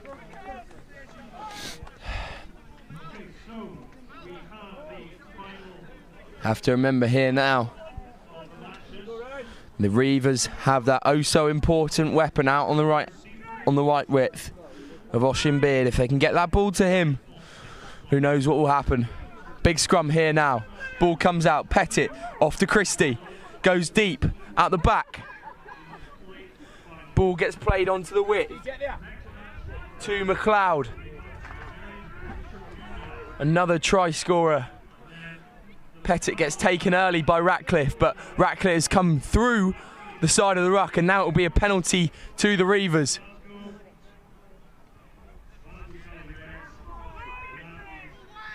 Pettit feeds.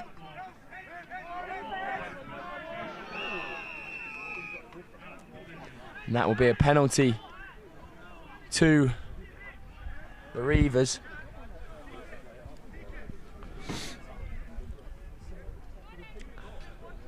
Ross Christie with the bold decision to go for the corner instead of the points to draw it level. He backs his team.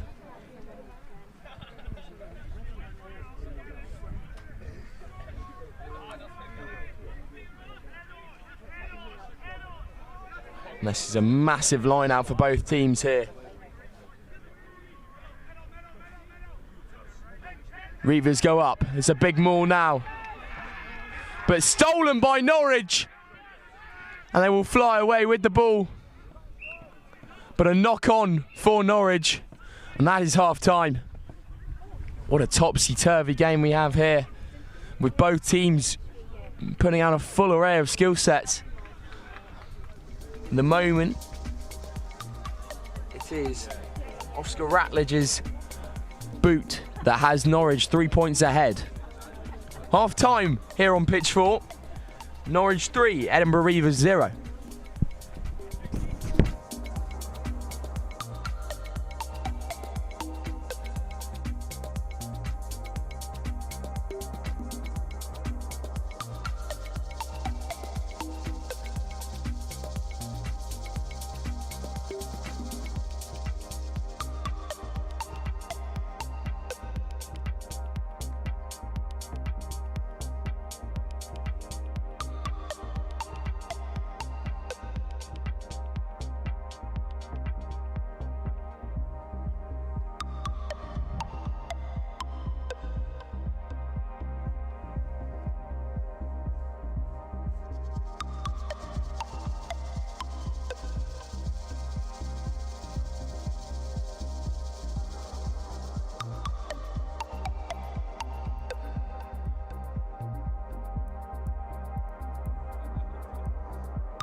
Good afternoon and welcome back to this fantastic, enthralling game that we have here, with the bowl semi-final, or the bowl final, sorry, being in contention. Whether the bowl will travel back to Norwich or stay here in Edinburgh with the Reivers.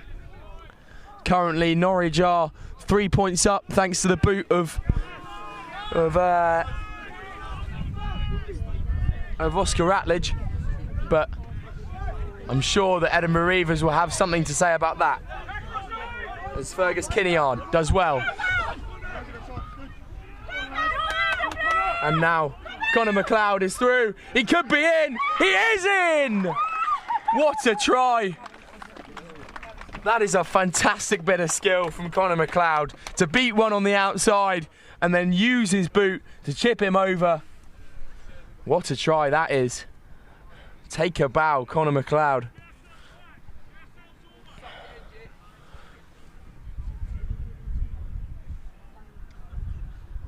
Just a great bit of ingenuity. Working that ball very well from Fergus Kinneard.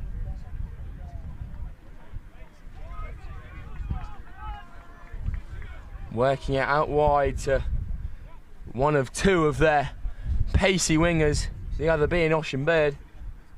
But take nothing away from that from Connor McLeod. That was something special.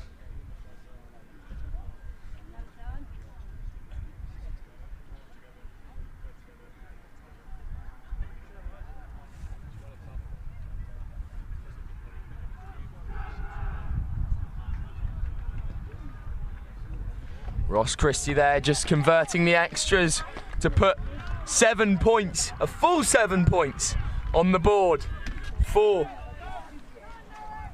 the Edinburgh Reivers. Excuse me. Yeah, fella. Oh, thank you. Thank you so much. Right.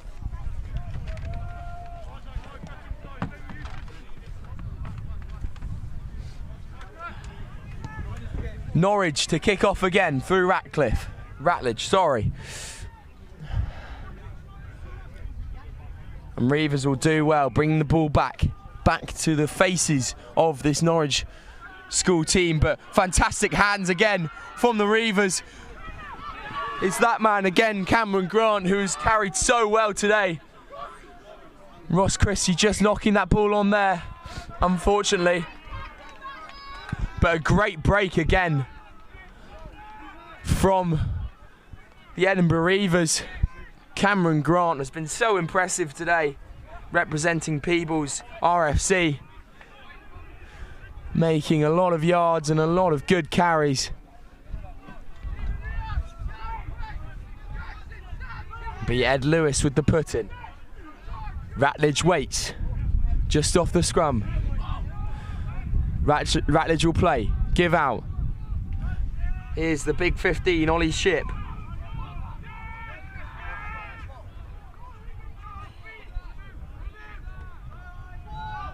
And a good tackle there from the Reivers, putting him back behind the gain line. And that's just offside there from the Reivers man. Jay Taylor just stepping out a couple yards offside. And a big boot from Ratledge there to put Norwich back into Reivers territory.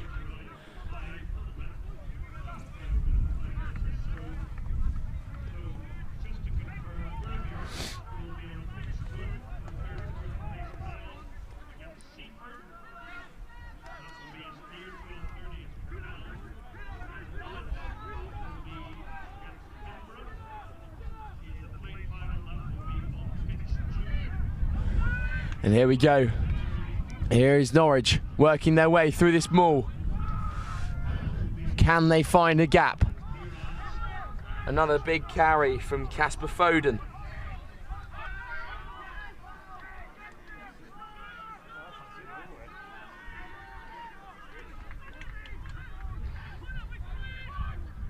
Now Reivers have turned that ball over impressively in their own 5 metre line.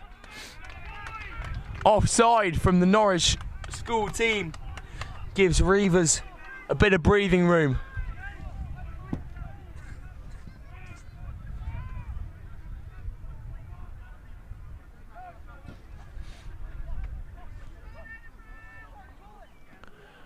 A big kick now from Ross Christie is what's needed, and he does supply that with a fantastic boot to get the Edinburgh Reivers out of trouble.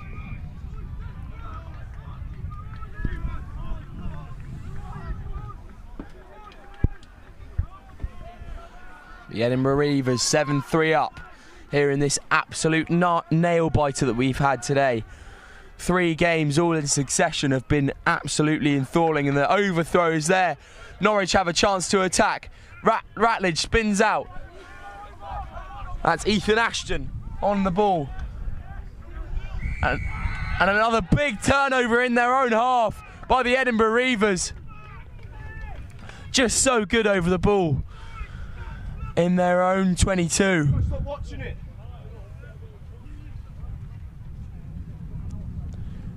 Ross Christie will kick again.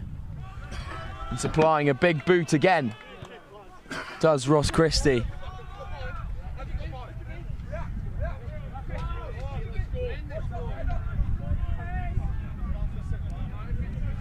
Couple of wise words there from Ratledge to his other teammates. Aidan McNeil's to throw for Reivers here, and a good chuck. Barlow, sorry, will play the ball out. And it's just unlucky, the ball spills here. Barlow will feed again. Good carry from the Reivers man. Go, T. Go on. And Jay Taylor there with another good carry, but here's the man again, Cameron Grant, making things happen.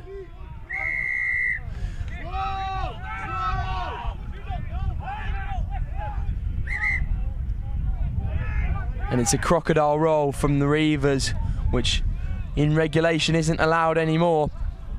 Giving that ball back to Norwich. Ratledge will kick. And find touch there brilliantly.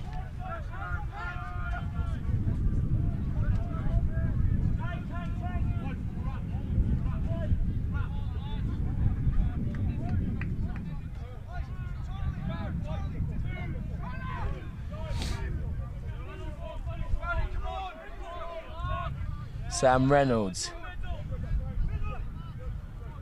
to throw here. Good grab by the number 5, Casper Foden. And a big maul now. We're hearing shouts of heave on the sidelines. The ball will come out to Ratledge, who will give. And a good tackle there.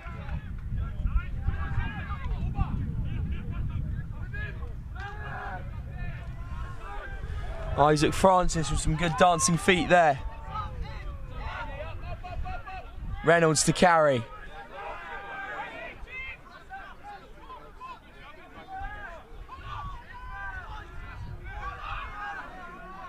Edward Tremeling again popping up. Ratledge receives, gives off. Isaac Francis. Ratledge receives again, plays out. That's Ethan Ashton again.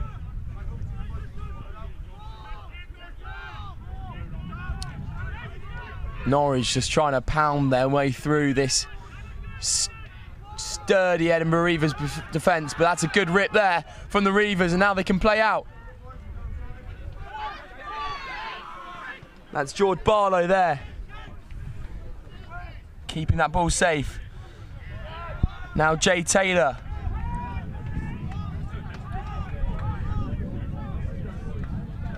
Ross Christie using that ball well again. Henry Weir using it out wide. Now here's the danger man, Oshin Bid.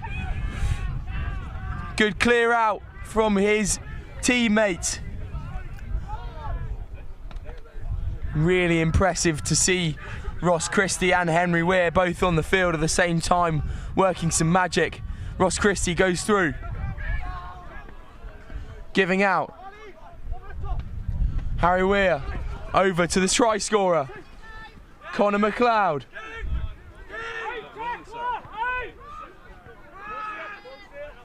Barlow to feed his forwards. Number 20, Sam Scott. And a massive clear out from the Norwich men, which gives them the ball back. And that is a superb effort from Norwich to hold that defence there. Reivers working that ball back and forth across the touchlines, making it so hard for Norwich. But that clear out was just massive. Ratcliffe has missed touch. Connor McLeod will boot out. And that is full time. The Edinburgh Reivers keep the ball in Scotland. Connor McLeod with a thing of brilliance to score. What a game we had here between Norwich School putting up their best fight against the victorious Edinburgh Reivers, who come out with the bowl here at Merchiston Under-18s School Festival.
Well, firstly, they're really excited. There's a number of benefits. One of them would be competition against different teams. So a number of teams, obviously from Scotland, but also a number of teams who are not from Scotland, mainly England. 2 or 3 of the really big schools from down south. So we're looking forward to that.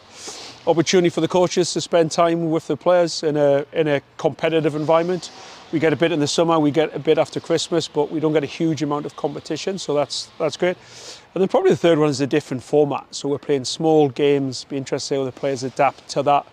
The coaches I know have been going after sort of different tactics to play that type of game. So all in all, it's really beneficial. It's an important part of the calendar for player development in Scotland.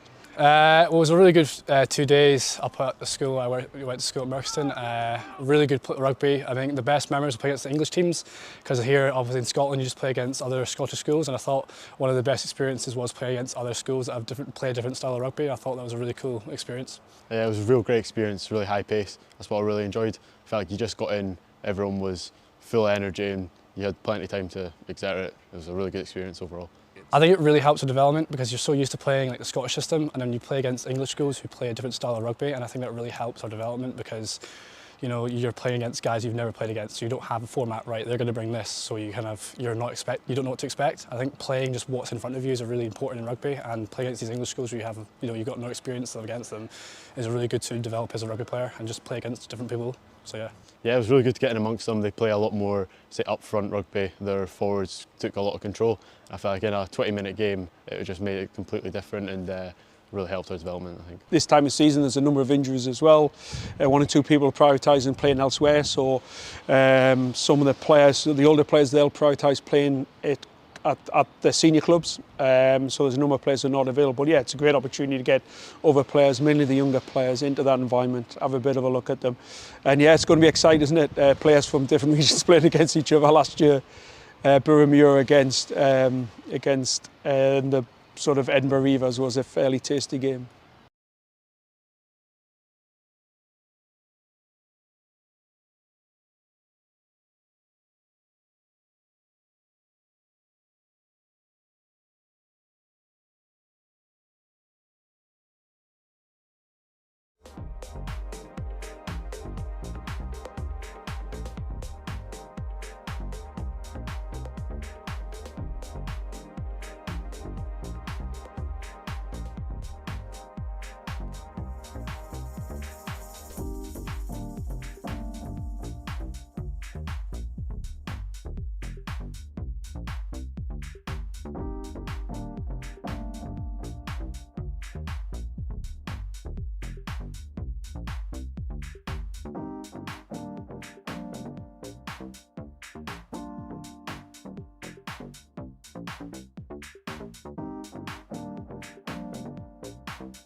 and Stuart St Melville's. I'm joined by two Melville's boys. James, you've already been up here, James Darimple, and we've also got another James Healy. Boys, just how are you feeling about this game now? I mean, we lost to them at the start of the tournament, but I think the boys will be up for it. It's the last game, so they're just gonna try do as much as they can. Yeah, we hope we can really end it on a high and really finish well. So let's hope we can win this. Yeah, this game's a lot about pride and just going out and wearing it for the badge, I think, and I'm sure that the Melville's boys and the Mary St Mount's boys will be going out to do that now.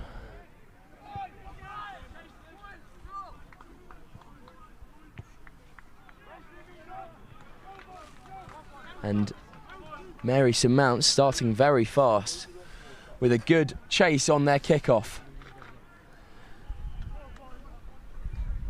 The line-out will ensue. Number 16, William Tillier, will throw for Mount St Mary's. Again, Maverick Kelly lines up at 10. He has been making it happen for Mount St Mary's in this tournament, but this Maul is driving fast.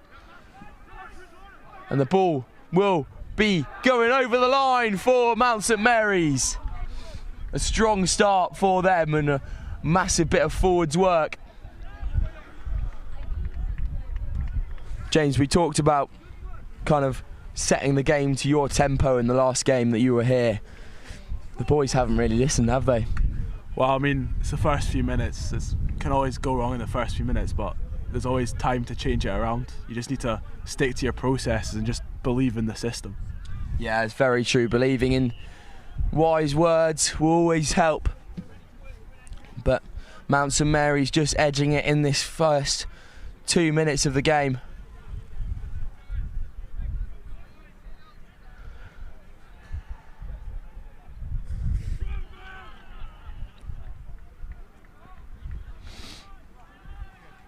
This will be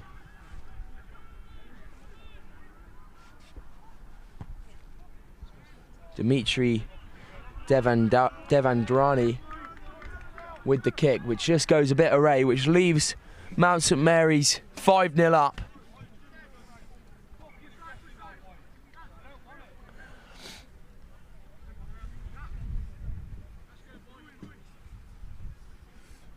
Melville's looking to kick off here. Looking to receive that ball back. The kick is high and short. And it bounces back into Melville's hands, but been put into touch. And a bit of handbags over there. Just a bit of argy-bargy. Ref calming it all down. Mount St Mary's with an opportunity to attack now. Again, Tillier to throw in. Boys, overall, how much have you enjoyed this tournament? You thought it's been really well run and stuff like that? Yeah, it's been a really good tournament, really good experience for all the boys playing in it, and it's really well run with tons of pitches. Everything's always going on. Good services all round, and yeah, it's really just good to see this rugby on show. It's been quite good for us, especially because we've had quite a few injuries during the season, and they're just starting to come back now. And it's just giving them game time and just giving them like a chance just to get back into playing. Yeah, definitely, and obviously an opportunity for you, as you say, you've got a cup run in midweek. Opportunity for some boys who maybe haven't had as much first team action as others to maybe get a look into that squad. Yeah, exactly. That's what our coach said before this tournament. He was like, anyone that's like on like maybe the edges of getting into the first 15, if you can prove yourself in this tournament. Yeah, definitely. That's a very good point from your coach there. But we'll have a Melville scrum here. Can they capitalise on that early score from Mount St Mary's? From that huge push at that maul, but now it's another huge push at the scrum time. Melville's with the feed. Ball comes it back into 10's hands. Nice move from the training ground there, and the ball just pops out off the chest, unfortunately, from the Melville's winger. As I've said many a time, we've had a lot of frost, a lot of dew on the grass today. That ball is going to be slightly slippery. We had a treacherous day yesterday with lots of rain, bit of hail, very windy, is cold. Although the rugby's been high class, the weather has not. Would you agree, boys? Yeah, yesterday some really wet conditions, some really physical games due to the conditions. Today it's not been as bad, but still a bit of a slippery ball, as you're saying, so it's just not letting us play the rugby that we really like to play. Well, speaking on that, you've just got a scrum penalty. I reckon the boys will... Oh, it's a tap and go, interestingly enough, and chooses to run straight up. Melville's just probing into that Mount St Mary's defence. The ball will be span out and a big long miss pass, and they'll have a go. And we'll come back for the hands in the ruck over here. Penalty will come back.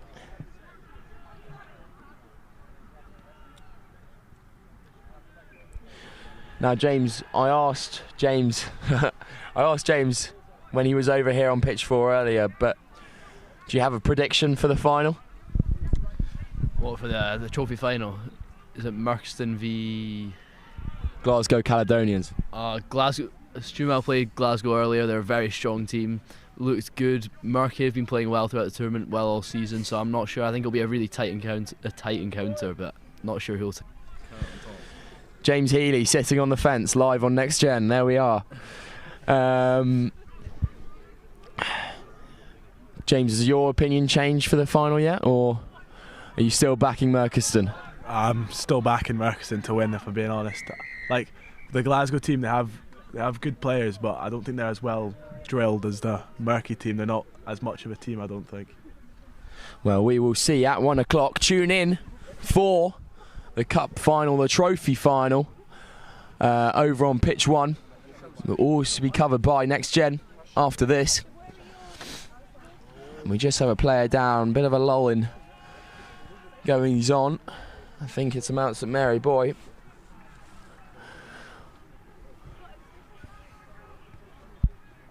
Just both coaches going over to each team, just having a word, making sure they know the game plans.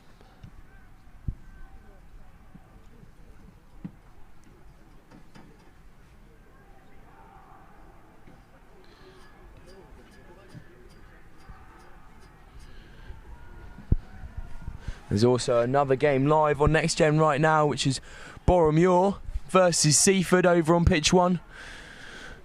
If that would tickle your fancy a bit more, you can always switch over on the YouTube channels, but that'd be the 3rd, 4th playoff in the trophy competition.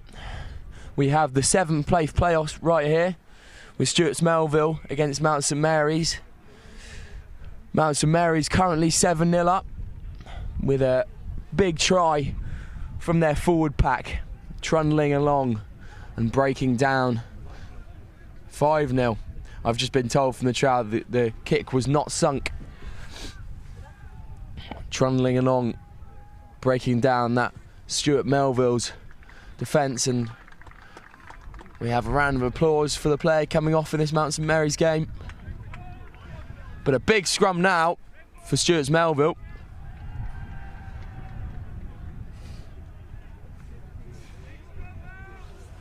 Staggered defence, 12 standing up. Possibly looking at a boot option.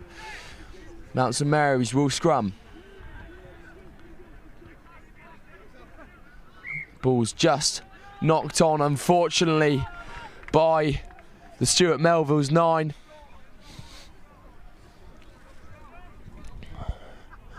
Now, James, I asked the other James, again earlier, who his player of the tournament for your school was. Do you have an answer for me, or are you going to sit on the fence again? So throughout the tournament, so there's been some really good players, especially Ollie Anderson's been really good up front, carrying hard, really good at scrumming. Callum Jessup, especially yesterday, was really skillful, stepping boys everywhere, running kicks back. But I think I'd have to give it to Callum because he's just been outstanding yesterday. Unfortunately, I picked up a bit of an injury earlier, so couldn't carry on today. But it is unfortunate. But as you hear it, and now Mount St Mary's will have the scrum. They look to go blind, and it's been passed out to Devonary. The big Bosch, and good hands there, but ball's come back to Melville's in a wacky turnover, and now Melville's can play if they have the hands for it.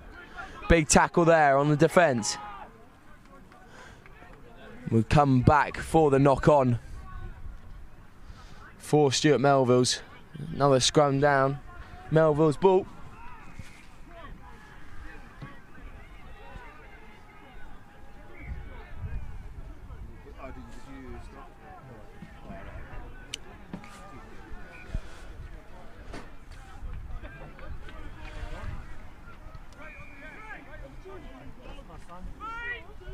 As I'm sure you've heard the other commentator on the other pitch, Wilf, say, it's very impressive how many international players that Mount St Mary's have. Bilashvili, Skolil, to name a few, Gurgen Chachkova, all representing Georgia and Czech Republic alike. That is a high tackle there from number 16, William Tillier.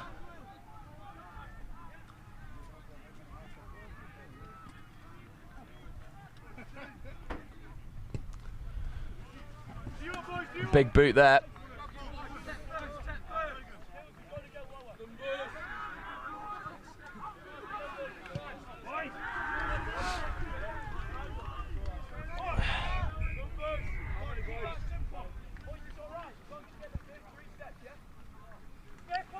Mount St Mary, Stuart Melville's ball here.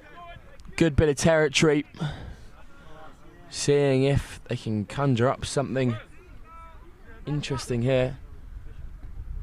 And just spilled out of the line out, unfortunately, but a knock forward from the Mount St Mary's man, and that brings us into half time with Mount St Mary's 7-0 up. 5-0 up again in this game against Stuart Melville.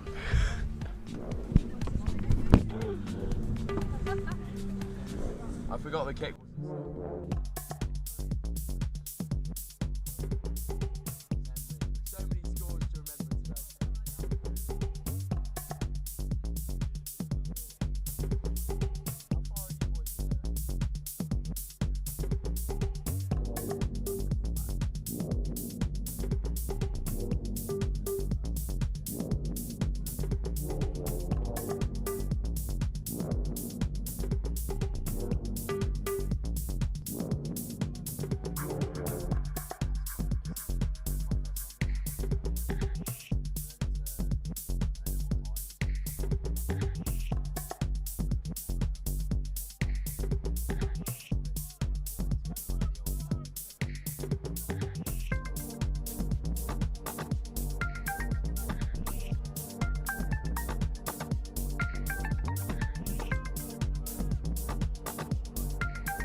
Here we are back again for the 7th playoff.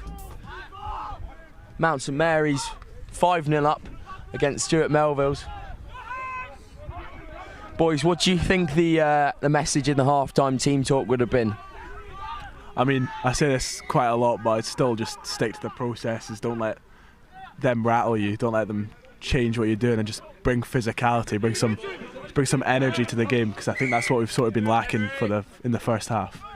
I think it will be clear message of it's your last 10 minutes playing today, so just really give it your all and bring everything you've got left in the tank just to put it all on the pitch, because that's going to be it today.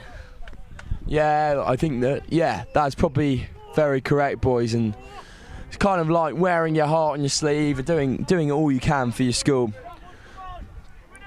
Leaving it all out there, as you say, James. It is the last 10 minutes you will play of this tournament, this very historic tournament at Murchison Castle School. A good line there, but Mount St Mary's man is holding him up, and they've chosen to go blind.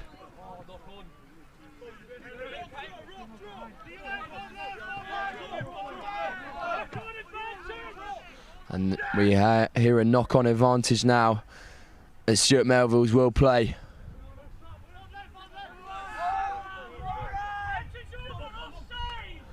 Good hands there from the Stuart Melville's boys.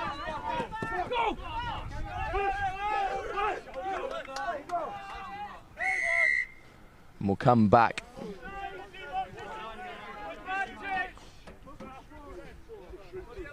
For the advantage here. We hear offside call from the referee. And then chosen to cap and go. Playing it out. That's a big long pass out wide. Another James on the Stuart Melville's team sheet I've just heard from my co-commentator. But ball's been turned over. Mount St Mary's working that ball well, trying to get some more points on that board. Good hands there from the hooker. Here's Maverick Kennedy, who has made so much happen for Mount St Mary's here today, or yesterday at this tournament, and today. Maverick Kelly calling his boys into order as he ships off to his number 8 with a good offload. And now out to his number 12. Wojciech Nowicki, Czech under 18 academy, international player, also with the Yorkshire Academy. Youngest player ever to represent Yorkshire, playing at the under 18 level as an under 16. Very impressive from Wojciech Nowicki at 12.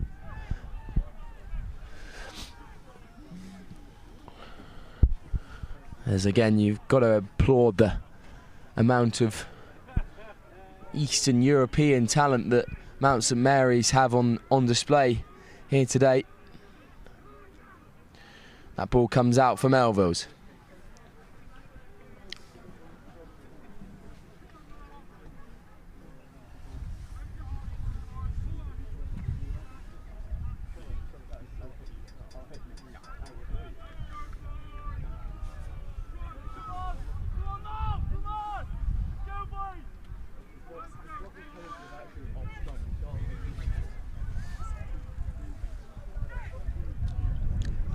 Melville's with the scrum again, and it will come out.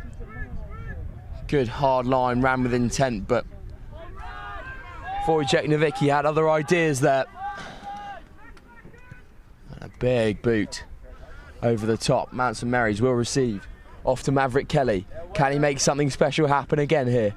Goes to the boot option. That's a very good boot. And the winger stays in here. Puts his head down and drives through. Maverick Kelly over the ball. Hands in the ruck. Go, go. Go, Tierney. Offside, sir. That's not 10. No way is that 10. Stuart Melville's.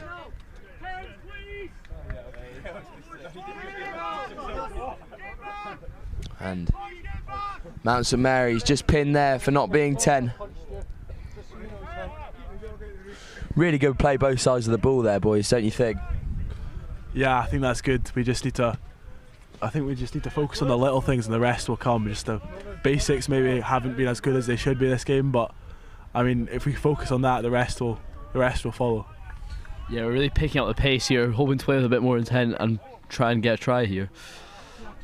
Yeah, I think there's definitely been a word at half time that there's no more kicking to touch. Everything is being tapped and goed and backing the pace on the outside with these big long passes. Ball come out. There's another good line and he boshes one. The ruck will form. and goes to the boot option again. Go left, go left. Spread it, Brandon. Brandon, spread it. Give it to And now, time to play. With a little goose step, but a good tackle by Devon Rani.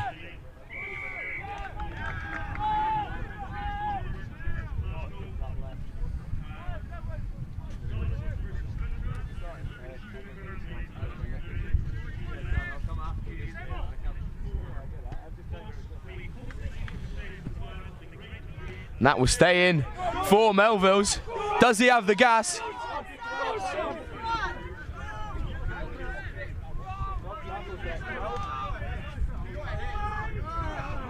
Great stuff there from Melvilles, working that ball well.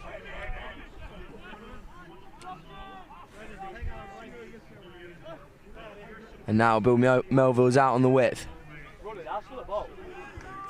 Great phase play here from Melvilles. So you think, boys? Yeah, I mean, I think there's been some big, strong carrying lines from Ronan. He's been on that good down line, just making good meters. I think that's helped us get on the front foot a bit. Yeah, really playing well now. Ronan keeping that ball in was outstanding. It's just he's really playing well. He's really in his moment here. Yeah, the boys are rising to the opportunity here to play for their school, play for their badge. That's a lovely kick from the number 10, I think. Fantastic kick there.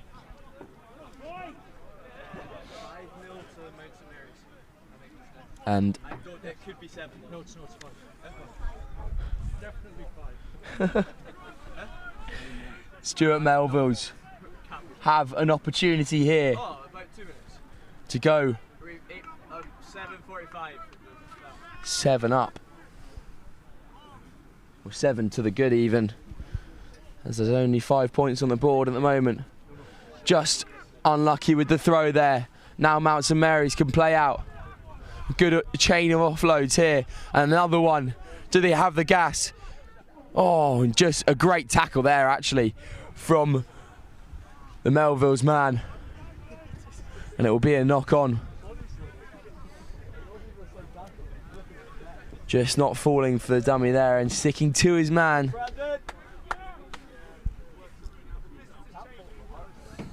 But dangerous there for Mount St Mary's.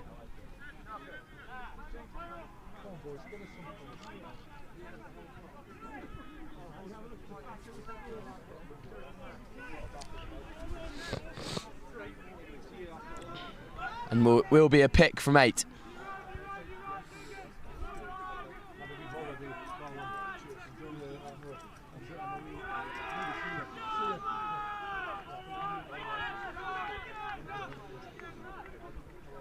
The ball will be moved.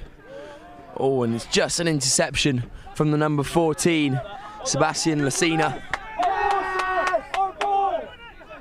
Another turnover from Stuart Melvilles.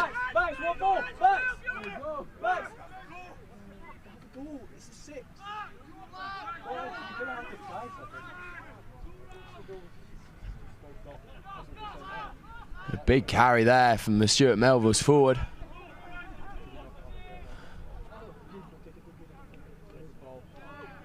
Taken out off the ball there, so Melvilles with the advantage. Henry, what ball? Henry, you got what ball? Lewis, advantage! Apparently the wingers want the ball. We hear from the sideline. Lewis, advantage, play it! Got what ball? No. Use the ball!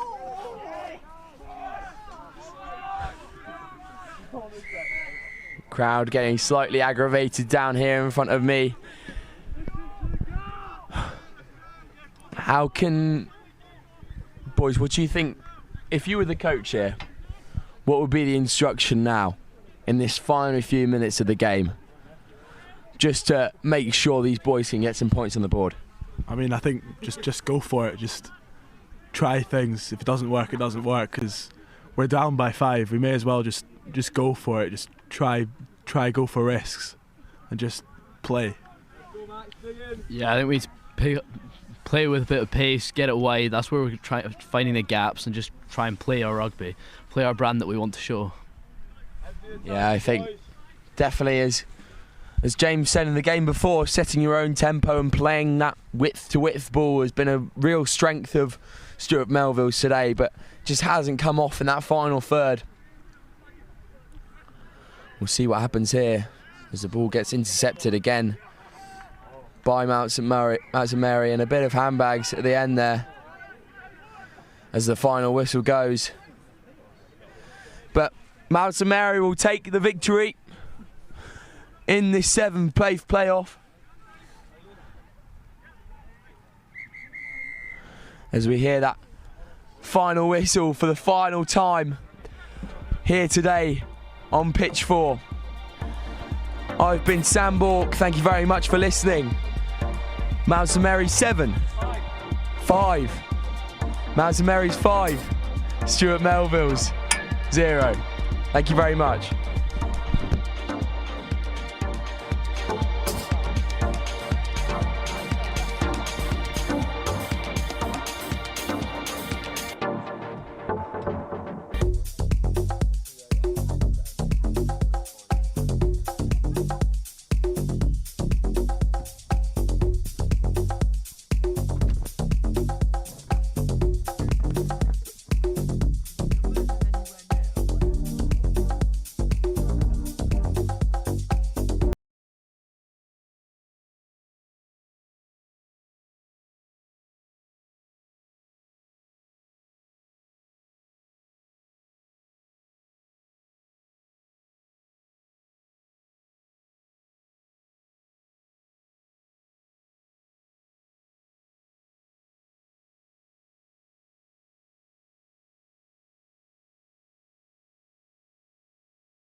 Well, firstly, they're really excited. There's a number of benefits. One of them would be competition against different teams, so a number of teams obviously from Scotland, but also a number of teams who are not from Scotland, mainly England.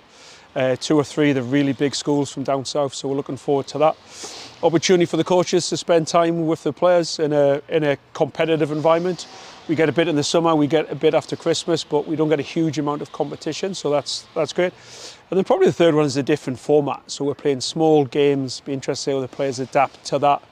The coaches I know have been going after sort of different tactics to play that type of game. So all in all, it's really beneficial. It's an important part of the calendar for player development in Scotland. Well, it was a really good 2 days up at the school. We went to school at Merkston. Really good rugby. I think the best memories were playing against the English teams, because here, obviously in Scotland, you just play against other Scottish schools, and I thought one of the best experiences was playing against other schools that have play a different style of rugby. I thought that was a really cool experience. Yeah, it was a real great experience, really high pace. That's what I really enjoyed. I felt like you just got in, everyone was full of energy, and you had plenty of time to exert it. It was a really good experience overall. I think it really helps with development, because you're so used to playing like the Scottish system, and then you play against English schools who play a different style of rugby, and I think that really helps our development, because you're playing against guys you've never played against, so you don't have a format right. They're going to bring this, so you don't know what to expect. I think playing just what's in front of you is really important in rugby, and playing against these English schools where you've got no experience against them is really good to develop as a rugby player and just play against different people. So yeah. Yeah, it was really good to get in amongst them. They play a lot more, say, up-front rugby. Their forwards took a lot of control. I felt like in a 20-minute game, it just made it completely different, and really helped our development, I think. This time of season, there's a number of injuries as well. 1 or 2 people are prioritising playing elsewhere, so some of the players, the older players, they'll prioritise playing it at the senior clubs. So there's a number of players who are not available. Yeah, it's a great opportunity to get other players, mainly the younger players, into that environment, have a bit of a look at them. And yeah, it's going to be exciting, isn't it? Players from different regions playing against each other. Last year, Burramure against the sort of Edinburgh Reavers was a fairly tasty game.